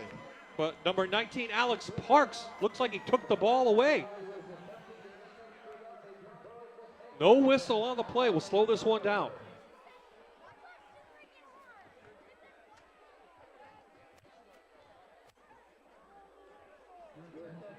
That's a tough call, Coach. Momentum was down. 7 rips the ball out. Yeah. That's a Wilk. Tegan Wilk rips it out of the hands of Starbuck. Parks ended up with the ball. A very strange play. Another momentum switch. Ruled a fumble. Huh. Well, now things are going to get a little heated here, I think. Dallas not happy with that, but it's a legal play, right? Oh, absolutely. I mean, you teach that to your tacklers. If somebody has them held up and you can get your arms in there and rip that ball out, go ahead and do it. Should there have been a whistle there, do you think? Well, that remains to be seen. It looked like that Starbuck was moving forward, kept his feet going. Sometimes it's better to go down. You know, he's a young kid. He's also not a very big kid.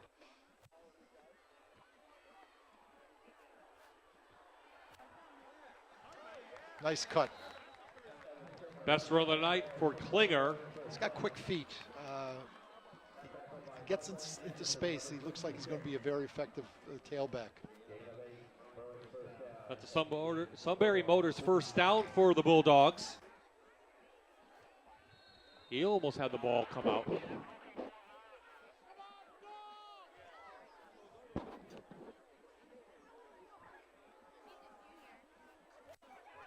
Nowhere to go for the quarterback. Dallas right there, pushed back by Michael Anderson and Dylan Schuster. Let's see if Berwick now wants to go back to the air. That's where they've had success.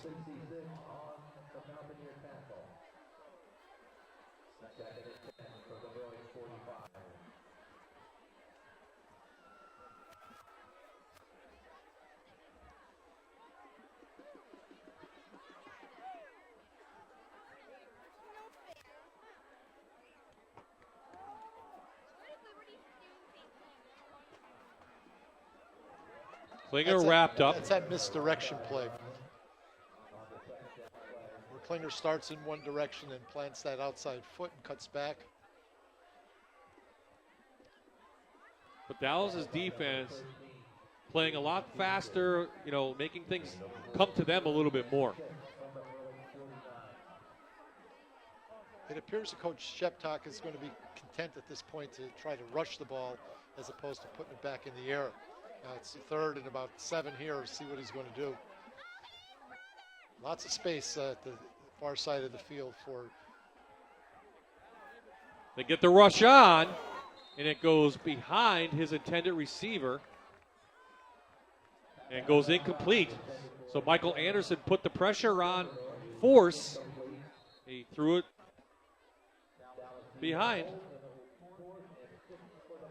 You know, one of the things you want to tell your players is they want to play within themselves and not try to do some things that are extraordinary. And perhaps that's what happened on that takeaway. Michael Starbuck just tried to do too much. Dallas has had opportunities. Let's see if they're going to send in the big rush again.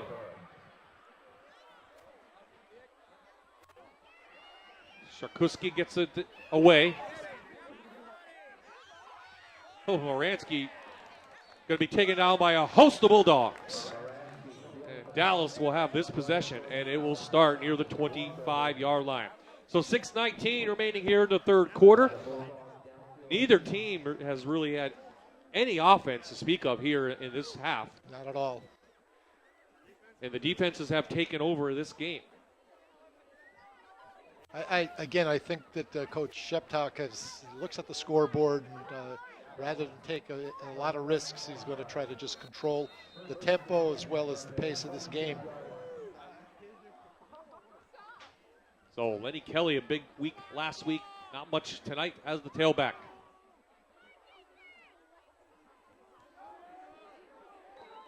Longest run of the night for Kelly, picks up about 6.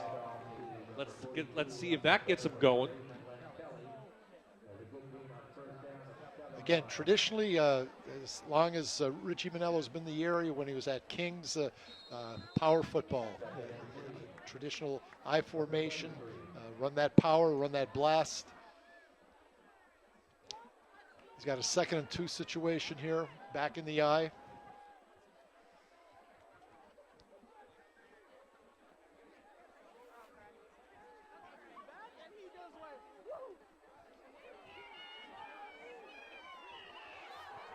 Kelly with a nice run again. Up past the 43 for a Sunbury Motors first down. Gain of 10. So the line giving the holes to their tailback. Now they just made a substitution. Let's see here. Again, a little bit of a misdirection. Good vision on the part of Kelly.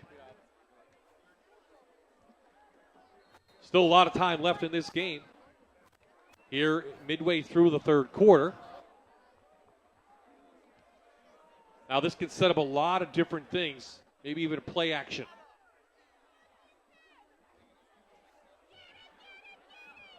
This time Berwick is up to the test as the linebacker Joe Lynn comes in. You wonder whether Dallas will be patient enough to try to sustain this ground game with 5 minutes to go in the third quarter, being down 3 scores. They've got to get in the end zone quickly. Coach, you've gone through different levels coaching. You've coached Scranton Eagles, of course, high school for a long time. These two guys have come from the college ranks. What do you think the biggest adjustment for them was? Well, one of the things, you know, when I coached at Lackawanna and coached at Princeton University, your college experience can't transcend into your high school experience. You have kids that are different physically. the speed of the game, the strength of the game is not quite the same. So you don't want to put pressure on kids to be college players when they're high school players. Certainly you're going to take a lot of the things that you learned on a college level and try to use some of them where they're appropriate. But the big difference, Bob, in my experience, is the speed of the game. When you move on to the college level, it's just a different game. So after the incomplete pass, Dallas in a 3rd and long. Here comes the outside blitz. David Schuster up past the 50. 4th down coming. Let's see if Rich Manello will roll the dice and go for it on 4th and about 2. They had the right play called that. Yeah, they did. Berwick is the last couple of series. They're bringing people off the edge. That time it was Backhorn.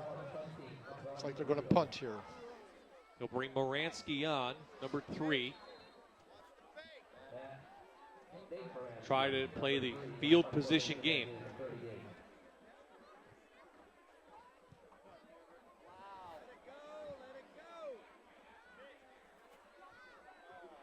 Wilk from his 10 takes it up to the 20-yard line, and we'll check out where Aaron Dugan is. She's in the, I think, the student section, Aaron. Yes, I am, Bob. I am in the student section. Woo! They're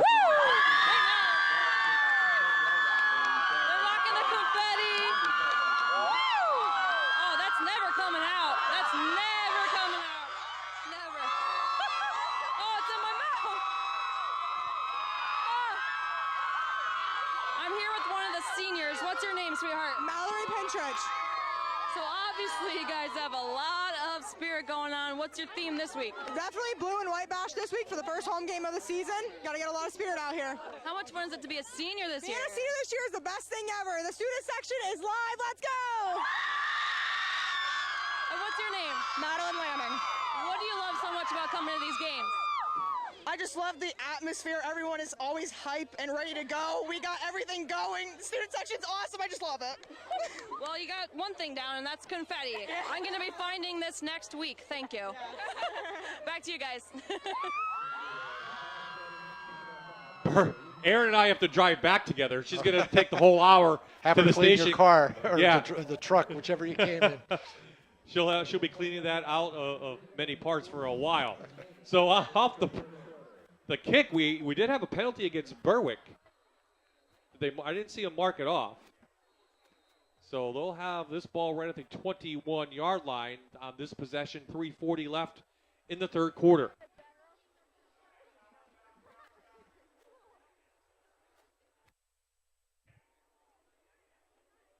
Back to the ground game for the Bulldogs. There's not any quick whistles. There's a scrum going on, and they let them play. And as a player, you have to pick up on that, don't you? Or as a absolutely. coach, you have to relay that. You know, sometimes there's an early whistle, sometimes there's a late whistle, and you get caught in between. You get a lot of late hits because there's... Well, this was Shoemaker. Dallas doing a nice job up front They now. are. So Shoemaker has it, and I don't know what the holdup here is on the sidelines. Just 2 passes here in the second half. Down the middle, and they're going to say it is complete. Good catch by Jared Watts.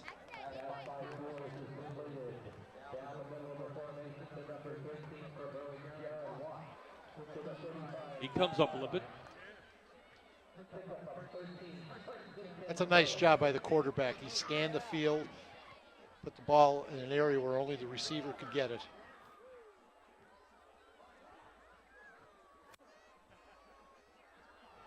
Shoemaker Face mask.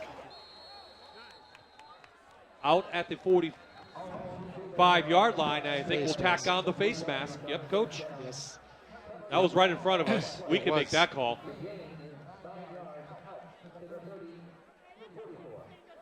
So 2 different kind of backs for Berwick. Klinger, 5'10", 175. A little shifty, where Shoemaker a little smaller but a little bit bigger, 191. And, Holding. oh, we were wrong, Coach. I thought it was a face mask. Well, it looked like a face mask. You can see that replay. Maybe he just didn't grab it, just his hand slid. So that one comes back. So they'll replay first down from the 25. So obviously we saw it differently than the referee.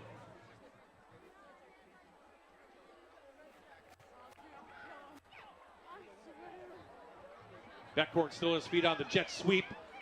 Oh, there's a hold. That one was easy. Dallas doing damage. There's something on the sideline. Sideline warning.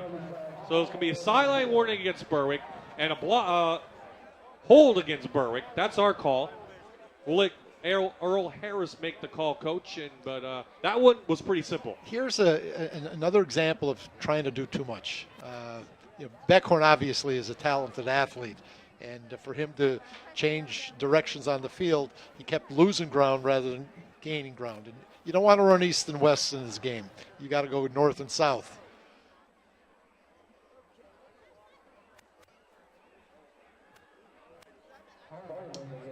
So that's the official call.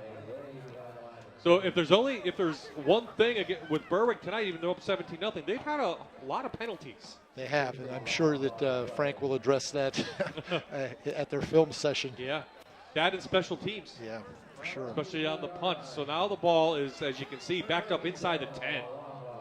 So again, first and forever, they have to get to the 45-yard line.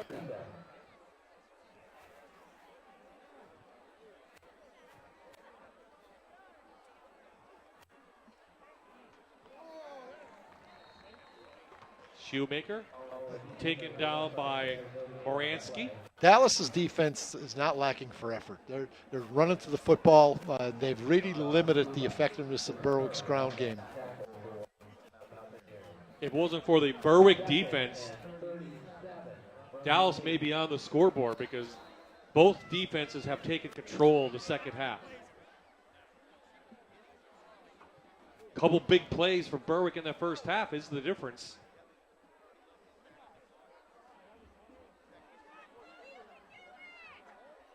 Trying to set up a screen.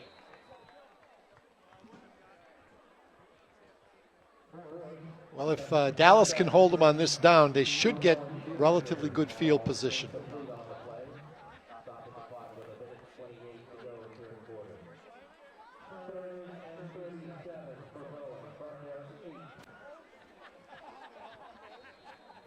One reason not to go to the pass would be to keep the clock rolling. Absolutely. Yep. Once the ball goes incomplete, it stops that clock at 1:28 now here in the third quarter. You don't want to shut your offense down too early, though, Bob. It's one of these things. They completed over the middle. Way short, though. It's on the 25-yard line. Justin Robbins makes the catch, but again, Coach said, way short. Here comes the punt team for Berwick. Let's see if Dallas will go for the block.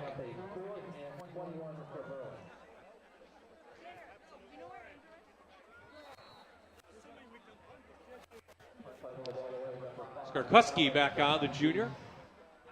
They've had trouble with the long snap.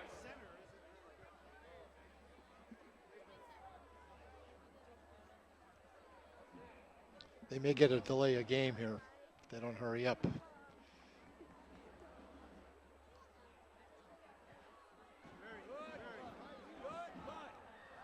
Kelly tries to field it and finally has to fall on it at the 35-yard line. Big switch That's in field position. Yep, field position switch on a great punt by Alex Sarkuski. Dallas now trailing by 17 here late in the third. Will start this possession at the 36-yard line. So they were able to do a couple of runs last possession, Coach. But you're down by 17. At what point do you have to start panicking? Or did it already set in? No, I don't think it has. Again, their approach now is going to be a little different. They're in a spread as opposed to the I formation.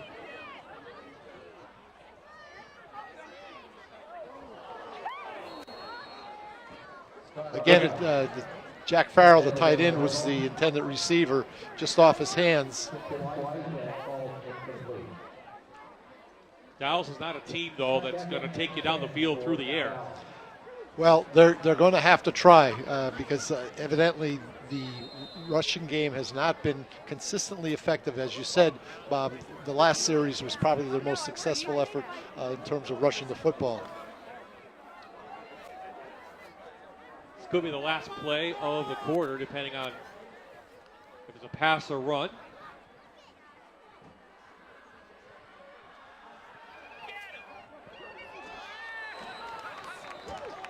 In and out of the hands of the senior Schuster. A little bit behind him, but should have made the catch. Should have.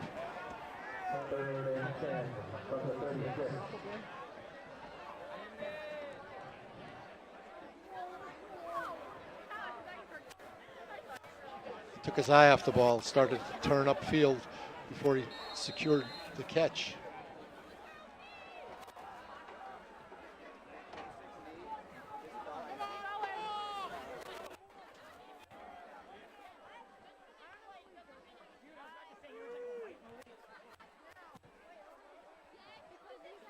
Back to the eye for the Mountaineers.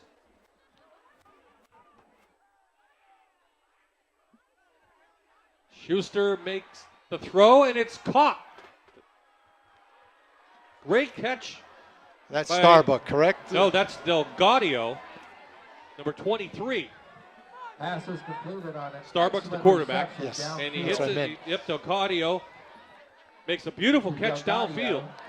Luke Delgadio, number 23, with a great catch. First down for Dallas at the Berwick 42.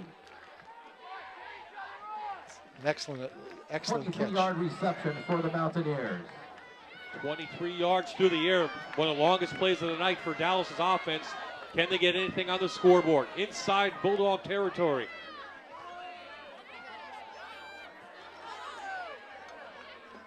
Kelly trying to get a block.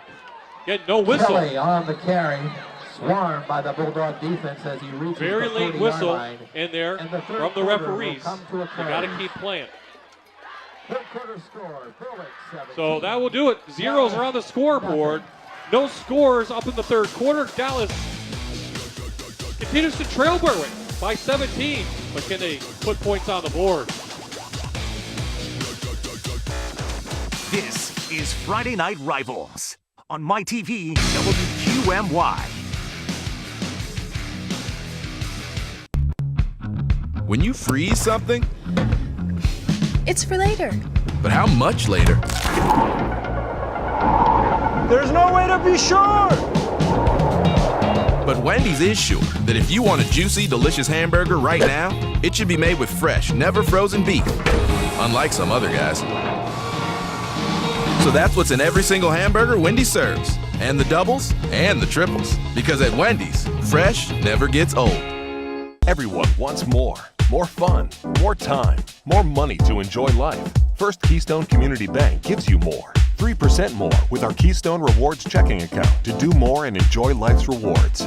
More by refunding the ATM fees the other banks charge. More with the Keystone Rewards checking account. With 18 full-service locations and the most current and innovative banking tools available, it's easy to see that our customers get more because they deserve more. We're First Keystone Community Bank. Your sponsor for the donation. Tonight's Friday Night Rivals game is brought to you by the all-wheel drive RAV4 Toyota. What drives you?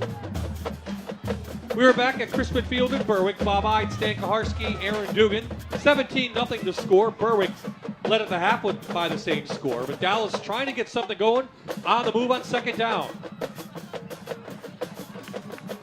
Michael Starbuck is the sophomore quarterback, and we have a flag downfield. Let's see what this might be when incomplete. But a penalty flag down by the 20-yard line. A lot of crossing patterns that Dallas is using. There's Coach Rich Manello, third season here with the Mountaineers. A lot of flags in this second half. Yeah, there have been. Slowing the pace down a little bit. It's going to go against Berwick. Sideline again. Wow. They got warned. And now it's a penalty. And now it's a penalty. It's a big penalty. Sideline warning. It was their second warning. Here's the play Bench penalty that we just saw, but the referee's explaining it to Coach Sheptock. Got to keep the guys back behind that one line. So now the ball's at the 25-yard line. It is a Sunbury Motors first down, and Dallas has an opportunity. Kelly with a nice hole up to the 19. Kelly, hard run left side. Picks up significant yardage. Now we'll see whether Dallas can score quickly here By number 40, Noah and how Berwick will respond. Dallas inside the Plaza House Furniture red zone for the first time this evening. It comes in the fourth quarter. At the Berwick 19.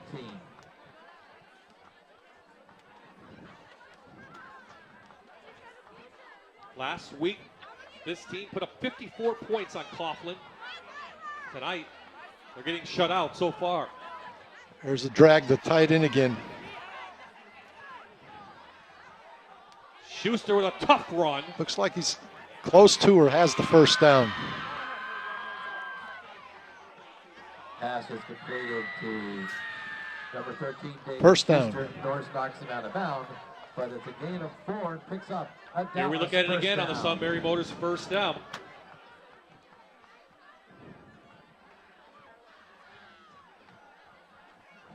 It's a nice job keeping his balance.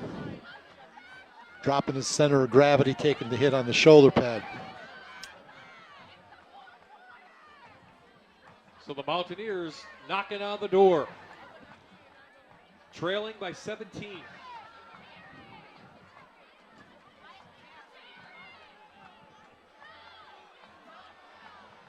Kelly pushing forward Kelly, to the 5. big yardage down inside the 10-yard line.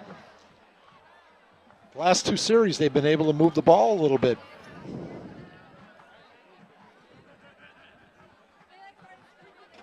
Picks up a Dallas first down. First and goal from the 5. So it's a Sunbury Motors first down, and more importantly, first and goal for the Mountaineers.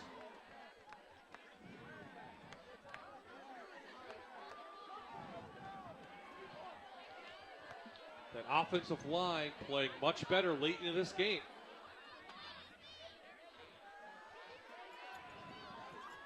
Kelly with a hole. Trying to get in behind Anderson. Kelly, left picks up side only run about a is yard. Met at the line of scrimmage by That's Evan that Klinger, his counter tackle. tray play where both the offside guard and tackle are going to pull, kick out. Number 66 misses his block. At the 4. Second and goal from the 4.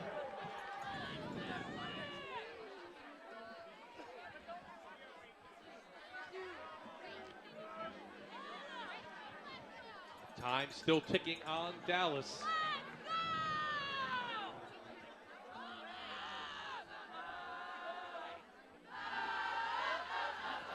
They're going to roll him out. In and out of the hands of Moransky. Pass to the right He side. also had Schuster in the middle, too. If you watch this, again, as a receiver coach, you always want to look the ball in. And if you see this replay, watch where his head is relative to the ball. Third and goal. 3rd and 4 for the Mountaineers. Never looks it in.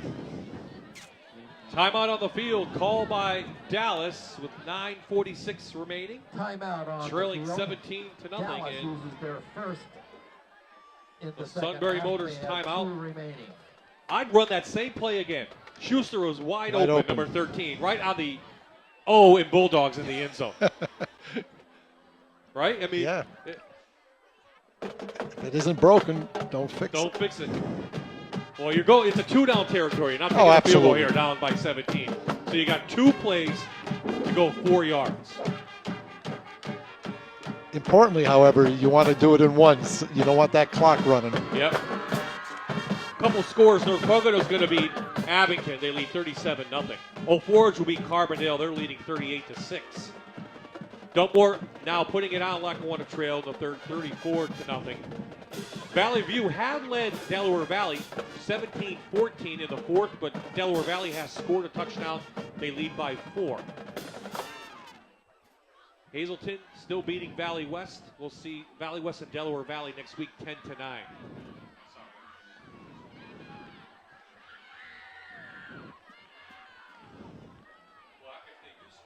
9:46 remaining in the game. 3rd and goal, 3rd and 4 for the Mountaineers. What's the call here? Well, Pass it's a or spread. run? He's probably, he's going to move to his right or his left. Nope. Quarterback sneak. Still short.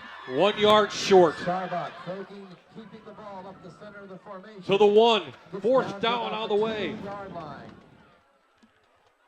Coach Manella must have a lot of confidence in the young quarterback.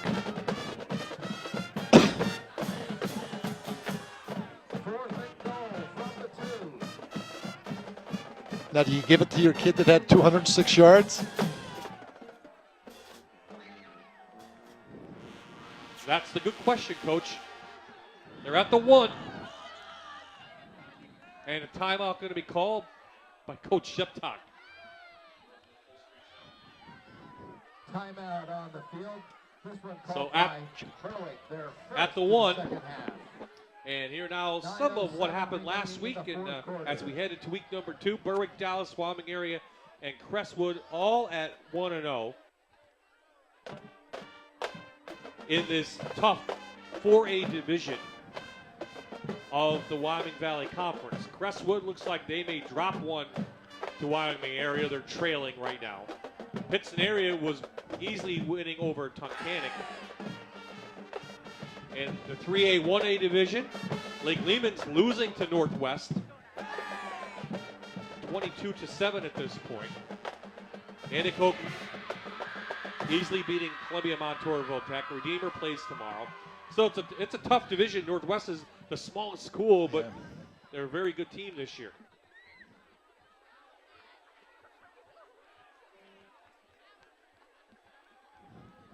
What do you do, Coach? You a lot of experience here. You make the call. As soon as I see this set, I'll make the call. Okay. 4th down. They're going to run it.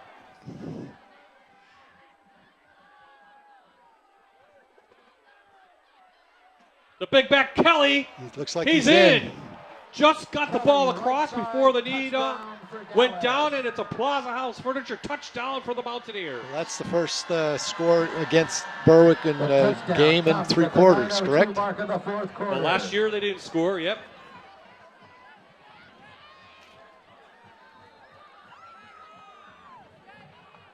Three quarters, and how about 7 quarters? 3, Nate Moransky.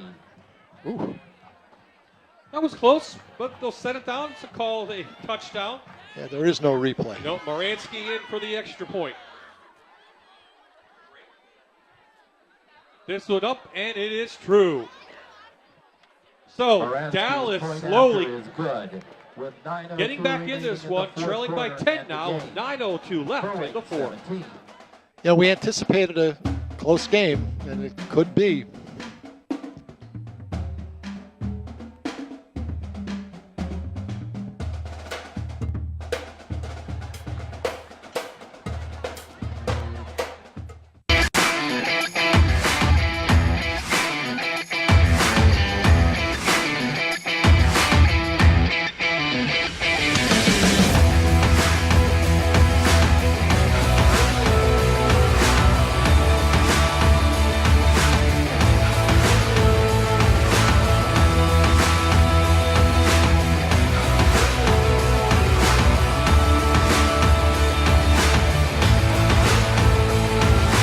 Sunbury Motor Company has been a family-owned business for 101 years, and during that time, SMC has sold over 40,000 new Ford F-150s in all of central Pennsylvania. So whether it's axle ratios or trailer towing capacities, let the experienced staff at Sunbury Motors help configure your next new truck. With the largest selection of new Fords covering 4 city blocks and our lowest price promise, SMC is where you want to be for your new Ford F-150.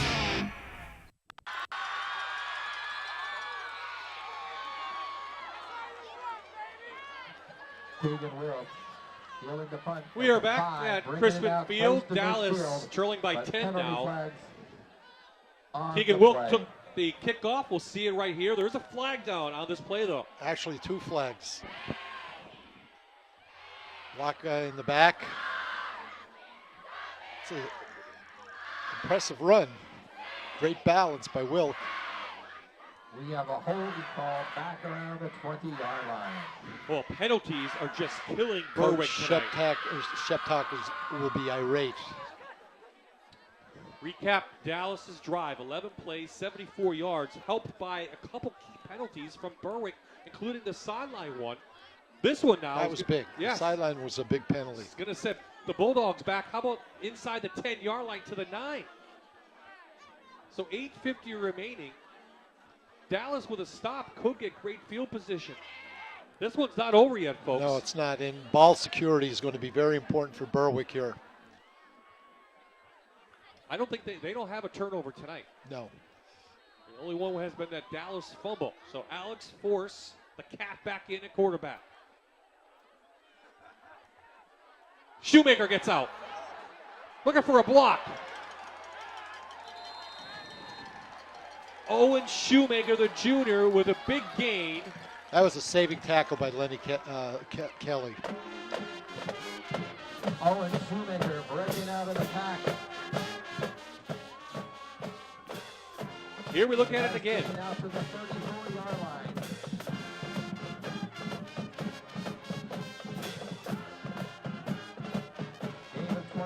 There it is. Kelly was the last man standing on that one. 25-yard gain gets Berwick out of the shadow of their own end zone. This time, Dallas is up to the task. Again, 3 white shirts in the backfield. So Chris Murray makes the tackle number 2. Remember, he was injured in the first half.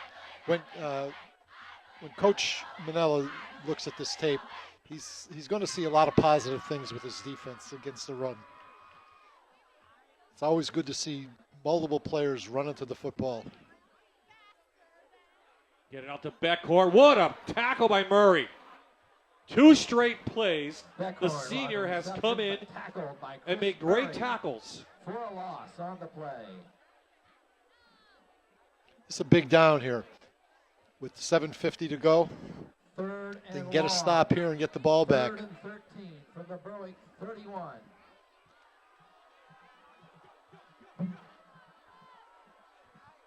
Third and long. Middle of the field.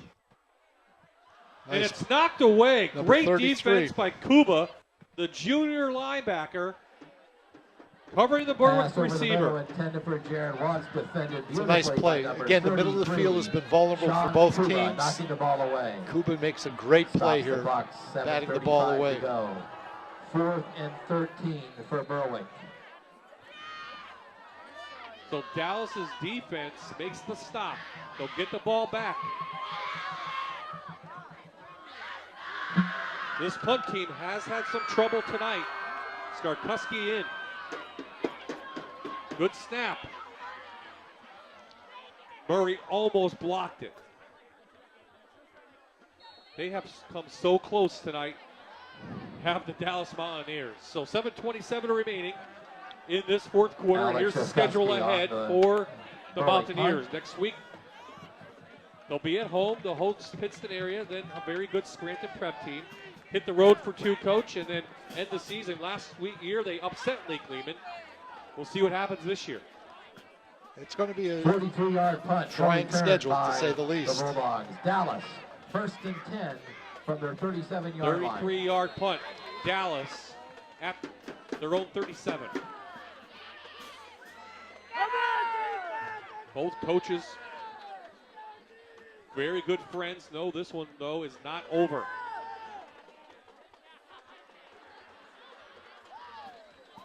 Moransky gets out of bounds. They're going to have to control the clock as best they possibly can. First down, stop the clock, using sideline to stop the clock. Pass completed. 7:20 to go. They've got a task at their By hands. the Bulldog defense, having Klinger for a 4-yard gain, 2nd and 6 from the Dallas 41. Again, Dallas not a team that's going to throw the ball downfield and hit those big plays. They're going to have to use an intelligent drive here to get back in. Trailing by 10.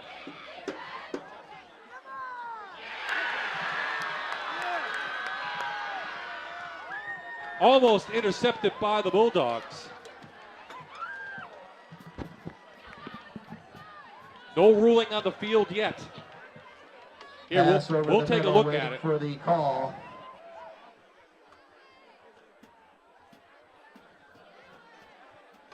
He may have caught that and then fumbled it when he ran into his own player. By Wilk. Does he maintain possession? Yes, he does. The call on the field is an interception. Agree with that? I'm not sure. If you use the concept that you have to complete the play, going to the ground, he never held on to the football. But it is what it is. So the second turnover of the night for the Mountaineers is a key one. Yeah, Dallas has 2 timeouts left. We'll see how they're going to approach this.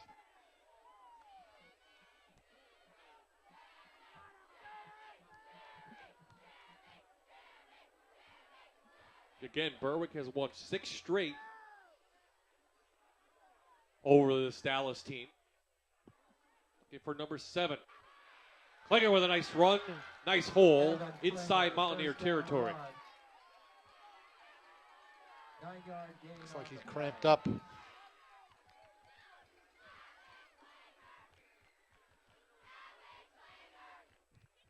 Second and 1 from the Dallas 41.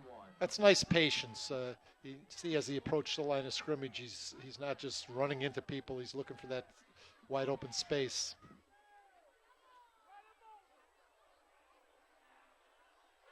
Shoemaker breaks a tackle, but the rest of the Dallas team tries to get him. But a tough run by the junior. You have these runners with low center of gravity. It's you got to wrap them up when you hit them. There's one missed tackle. There's another missed tackle. So Great effort. Great effort. Shoemaker on his own picks up a Sunbury Motors first down. And it's a key one for Berwick. Keeps the clock rolling.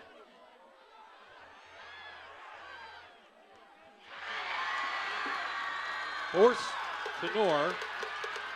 Pick up a 10. Pass to the left sideline, completed to Denver Knorr.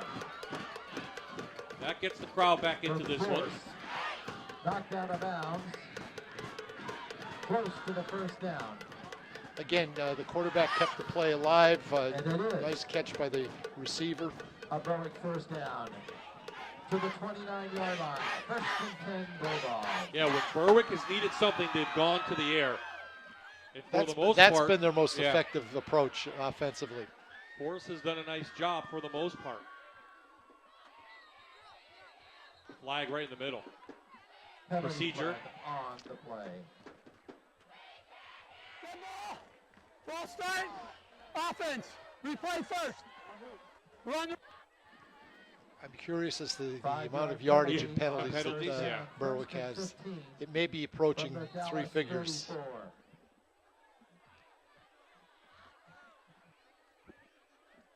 I agree. We'll get our stats guy on that.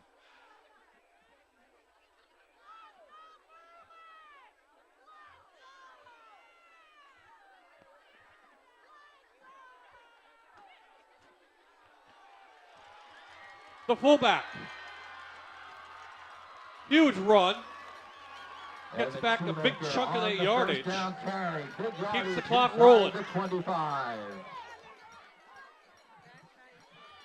Again, you watch this run, his center of gravity is just impressive.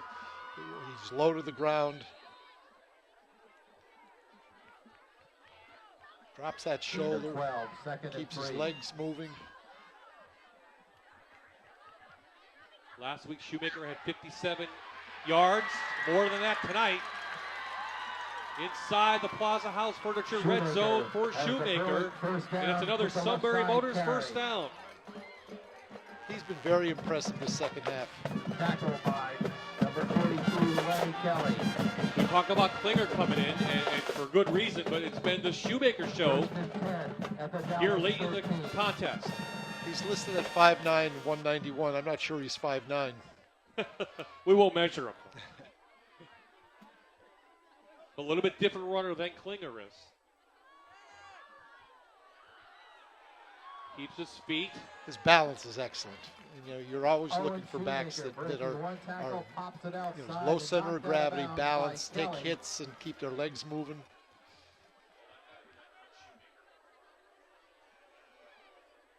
At the 9-yard line, gain of 4. Second and 6 from the 9. You know, when you're coaching running backs, you go through a drill where they're running, they put their hand down on the ground to keep their balance. There's a good example of it. Actually does wonders for you in a game.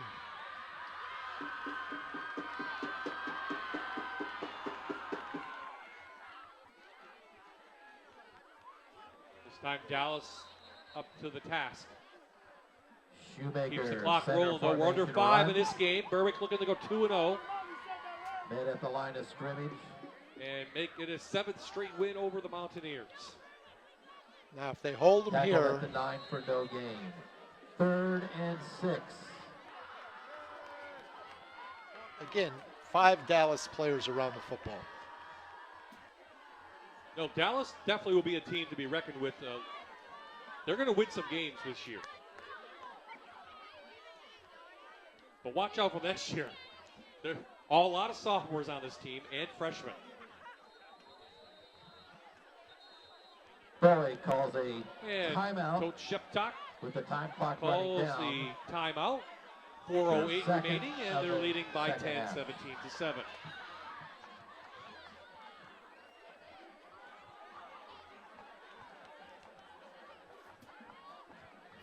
So Berwick Don't forget has some tomorrow, games coming up. Wyoming area is going to be tough next week. They'll hit the road. Wyoming area losing now to Crestwood in the 4th quarter. Sealands Grove, a very talented 4A team out of District 4. Valley West is always a key game on the 13th, and Williamsport, one of the best teams in District 2. They're 6A, and they'll be on the road for that to end the season. Curious here as what Coach Sheptock's approach is going to be. I'm sure that the Mountaineers are going to stack that line of scrimmage, anticipating Shoemaker or a run. It would be an interesting concept to go a little play action here and throw the football. 4 minutes and 8 seconds remaining in the contest. 3rd and 6 from the 9. 3rd down on the way. This one's drive started after the interception. Great balance by Shoemaker. They're going to be up to the 5. Shoemaker on the carry, up the center of the formation. Your Coach Manelli called timeout here. The Dallas defense. I would have. On 4th down.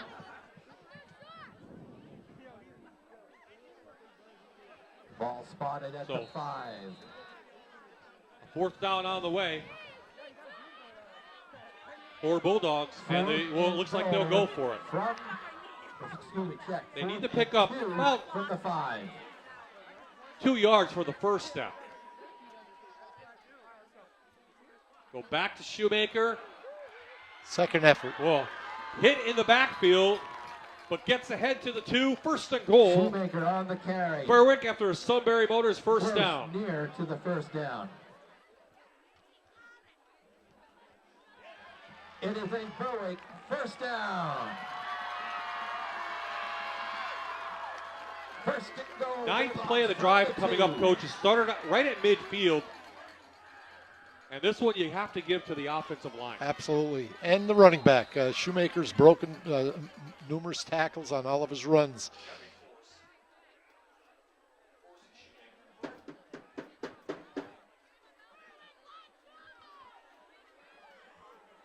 There's the balance, and there's the payoff. Touchdown, Berwick, and Owen Shoemaker. Berwick touchdown. Right side, 2-yard run. Makes the score 23-7. At the Plaza House Furniture touchdown for the Bulldogs. And they could take the 17-point lead back.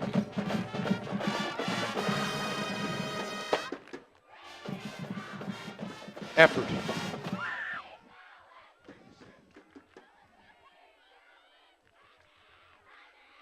Marshman on for the extra point, and it's blocked. And it will go incomplete, so the lead to 16 instead. 3:04 remaining in this game. But that could be the winning drive for the Bulldogs. 3 minutes and 4 seconds remaining, fourth quarter. Here, look at it again.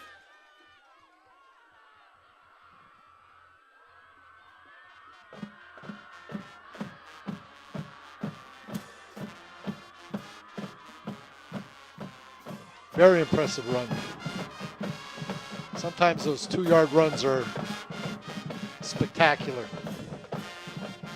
So not much happened in that third quarter, but this fourth quarter, both teams have put touchdowns on the board. Dallas had a chance in this one to get back into it, Coach. They had the field position, but a big interception and a bigger drive. 10-play drive for the Bulldogs to put their third touchdown on the board tonight. Marshman to kick off for the Bulldogs.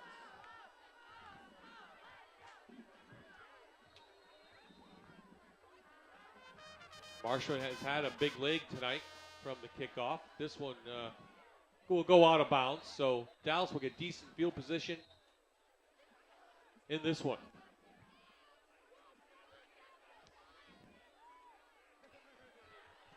So here's our schedule for the rest of the way. Next week we'll be up at Valley West as Delaware Valley comes to town. Both teams now trailing in the fourth quarter. Marshman's kickoff went out of bounds. Then we'll have the rally by the river at Seals Grove and Chickalamy. Put the ball into play at the Abington Heights takes on Valley View. 35. West Scranton, North Pocono. Prep at Honesdale, Danville at Southern Columbia coming up. And then we'll see Tunkhannock and Old Forge later on in the season. So that's our schedule. Next week, we could have two teams looking to get back into the win column. We'll see how it plays out. Kind of surprised about Valley West. Stunning loss last week to Scranton. And maybe even a bigger loss tonight as they trail by 6 to Hazleton. At home. Starbuck, the quarterback, keeps the ball, run up the center of the formation. Noah Craig, Joe Lynn there to beat him. Nice run, but it's not going to get it done with 2:45 to go.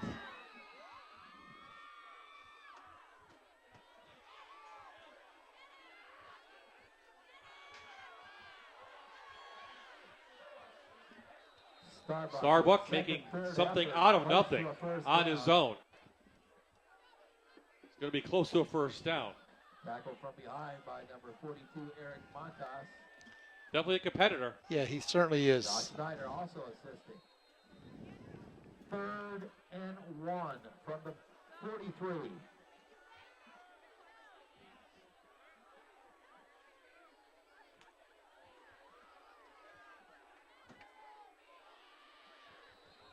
Clock will stop now on the first down. It's a Sunbury Motors first down. But we're under 2 minutes to play here at Crispin Field in Berwick. Most of the Dallas faithful, especially the student section, has filed out here. And with their team trailing by 16 and about to go to 1-1 on the season.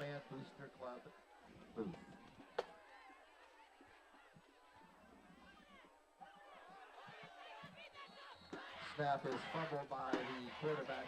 So Berwick, coach, came right out, went to the no huddle, spread the field out, put up 14 first quarter points, and that was the difference in this one. It was, and the passing game, Alex Force was right on the money for a couple of the balls that got them into the end zone. Beck Horn with a couple big catches himself, the senior. In and out of the hands of Wilkes for Berwick, almost picked off. Pass by Starbuck down the center of the field. Tipped by Berwick's number 7, Tegan Wilk. Ball falls incomplete, stops the clock with 1:15 to go in the contest. So Rich Spinello get back to the film probably tomorrow morning. Or tonight. Or The coaches will be tonight. Take a look at this one tonight and may look at some opportunities lost, especially on special teams where they forced Berwick into a couple of botched punts. Had opportunities, but couldn't convert.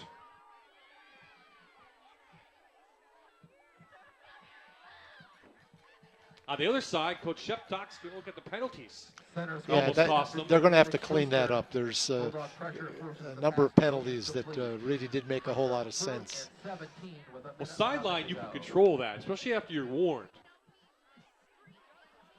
But it could be just one guy, but that's why you have the assistant coaches and the managers and everything on the sideline to back people up.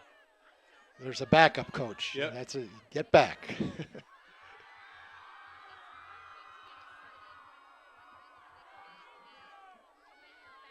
So on 4th down, Dallas will go for it.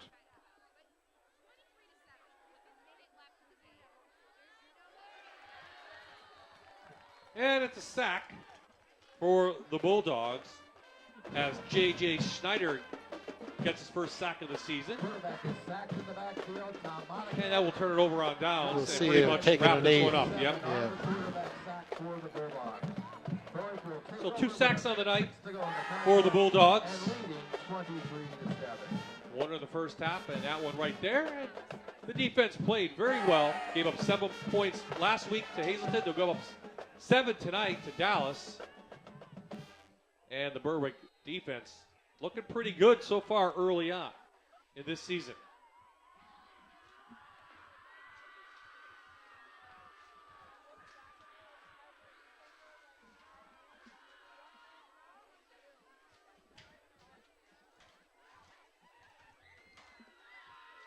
Very competitive game, though, Coach. Yeah, it was. And again, the Dallas defense, I thought, played pretty well. They gave up 23 points, but they restricted the running game to ineffectiveness for most of the game. And Shoemaker was the difference in the latter part of the 4th quarter. So that's something to hang their hat on, that they defended the run pretty well. Yeah, they trailed by 14, but they collapsed in on that running game and really made Forrest pass the ball, and he was up to the challenge too when needed. Well, Dallas is going to have to re-examine what they're doing offensively, I think. Obviously they try to throw the ball a little bit. Whether they're able to throw the ball downfield or not, I don't know. So the clock will roll out. The final score will be Berwick 23, Dallas 7. Berwick now 2-0 on the season. Dallas falls to 1-1. Aaron Dugan trying to get our Plaza House Furniture players of the game out of that line. And our players will be the quarterback, Alex Force, and the running back who put this one away, Owen Shoemaker. So, Coach, as she's doing that, your final thoughts, you mentioned it a little bit right there. Coming out of this, what do you take out of it? Well, again, I think Berwick's offense can be very effective. I was really impressed with Alex Force. Coming into the season not expecting to be the quarterback, he's adjusted pretty well for the first 2 games. And he throws a nice ball. He seems to have a lot of poise back in the pocket. He'll run when he has to, but he just keeps his head downfield. So that's a very positive thing for the Bulldogs. And again, did we expect Shoemaker to be a big difference tonight? I certainly didn't. We focused on Evan Klinger to be the guy that's going to carry the ball, and Shoemaker was excellent. He definitely did it behind a very good offensive line. Take care, everyone. Good night. Final score, 23. Now here, the other thing, Bob, both teams are relatively young. Richie's going to have to make sure that his kids pick out the bright spots, the positives, more so than some of the negatives, and keep building towards that. And it looks like Aaron's ready on the field with our players of the game. Aaron? That's right, Bob. I have our players of the game, and I have a lot of people very intently watching to make sure that they get their props. So we're going to start out with number 39, Owen Shoemaker, tonight. Talk to me about your line, first of all, getting some big holes for you and allowing you to do what you did tonight. Man, I wouldn't have done anything without my line. They did a tremendous job, and I couldn't have asked them for this win and even me scoring and just everybody doing everything. They did a great job. How about your defense coming to play tonight? Our defense, there's nothing better than Berwick defense. We're just Berwick, so there's nothing better than that. Take me through that last play going for it on 4th and 2. What was going through your head? I just needed to score, put the game away, and get my team to 2-0. So. All right, great job, great job. How about Alex, our QB tonight, right over here? Talk to me about just coming out tonight with so much poise, and talk to me about what you saw out there. You know, all we've been hearing all week is how Dallas has been hitting the weight room, everything. You know, they're coming to play. We didn't believe the hype, you know. We came out and we did what we had to do and we just put it away. How about the atmosphere here tonight? It was your home opener. Were you looking forward to this all season long? Oh, absolutely, absolutely. Our student section was great, our fans were great, and we showed out. So how good can this team be this year? I mean, the sky's the limit for us. You never know. It's the Dogs, you know. We can go however far we want to. All right, great job tonight, guys. Thank you.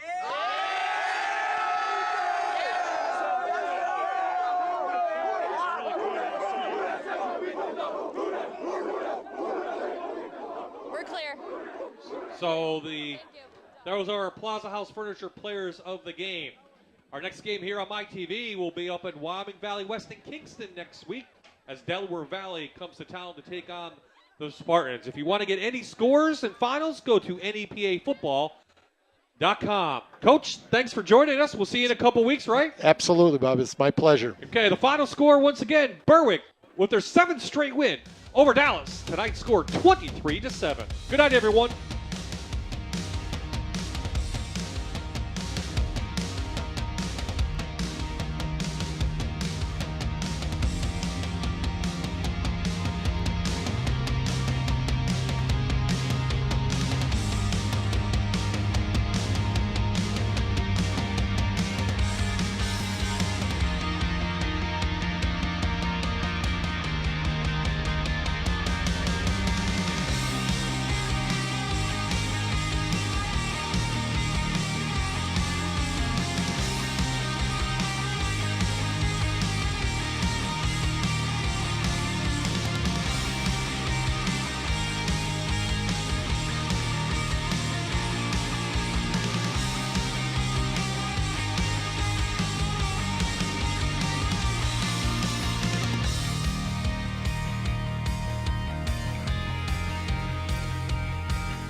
This is Friday Night Rivals on MyTV WQMY.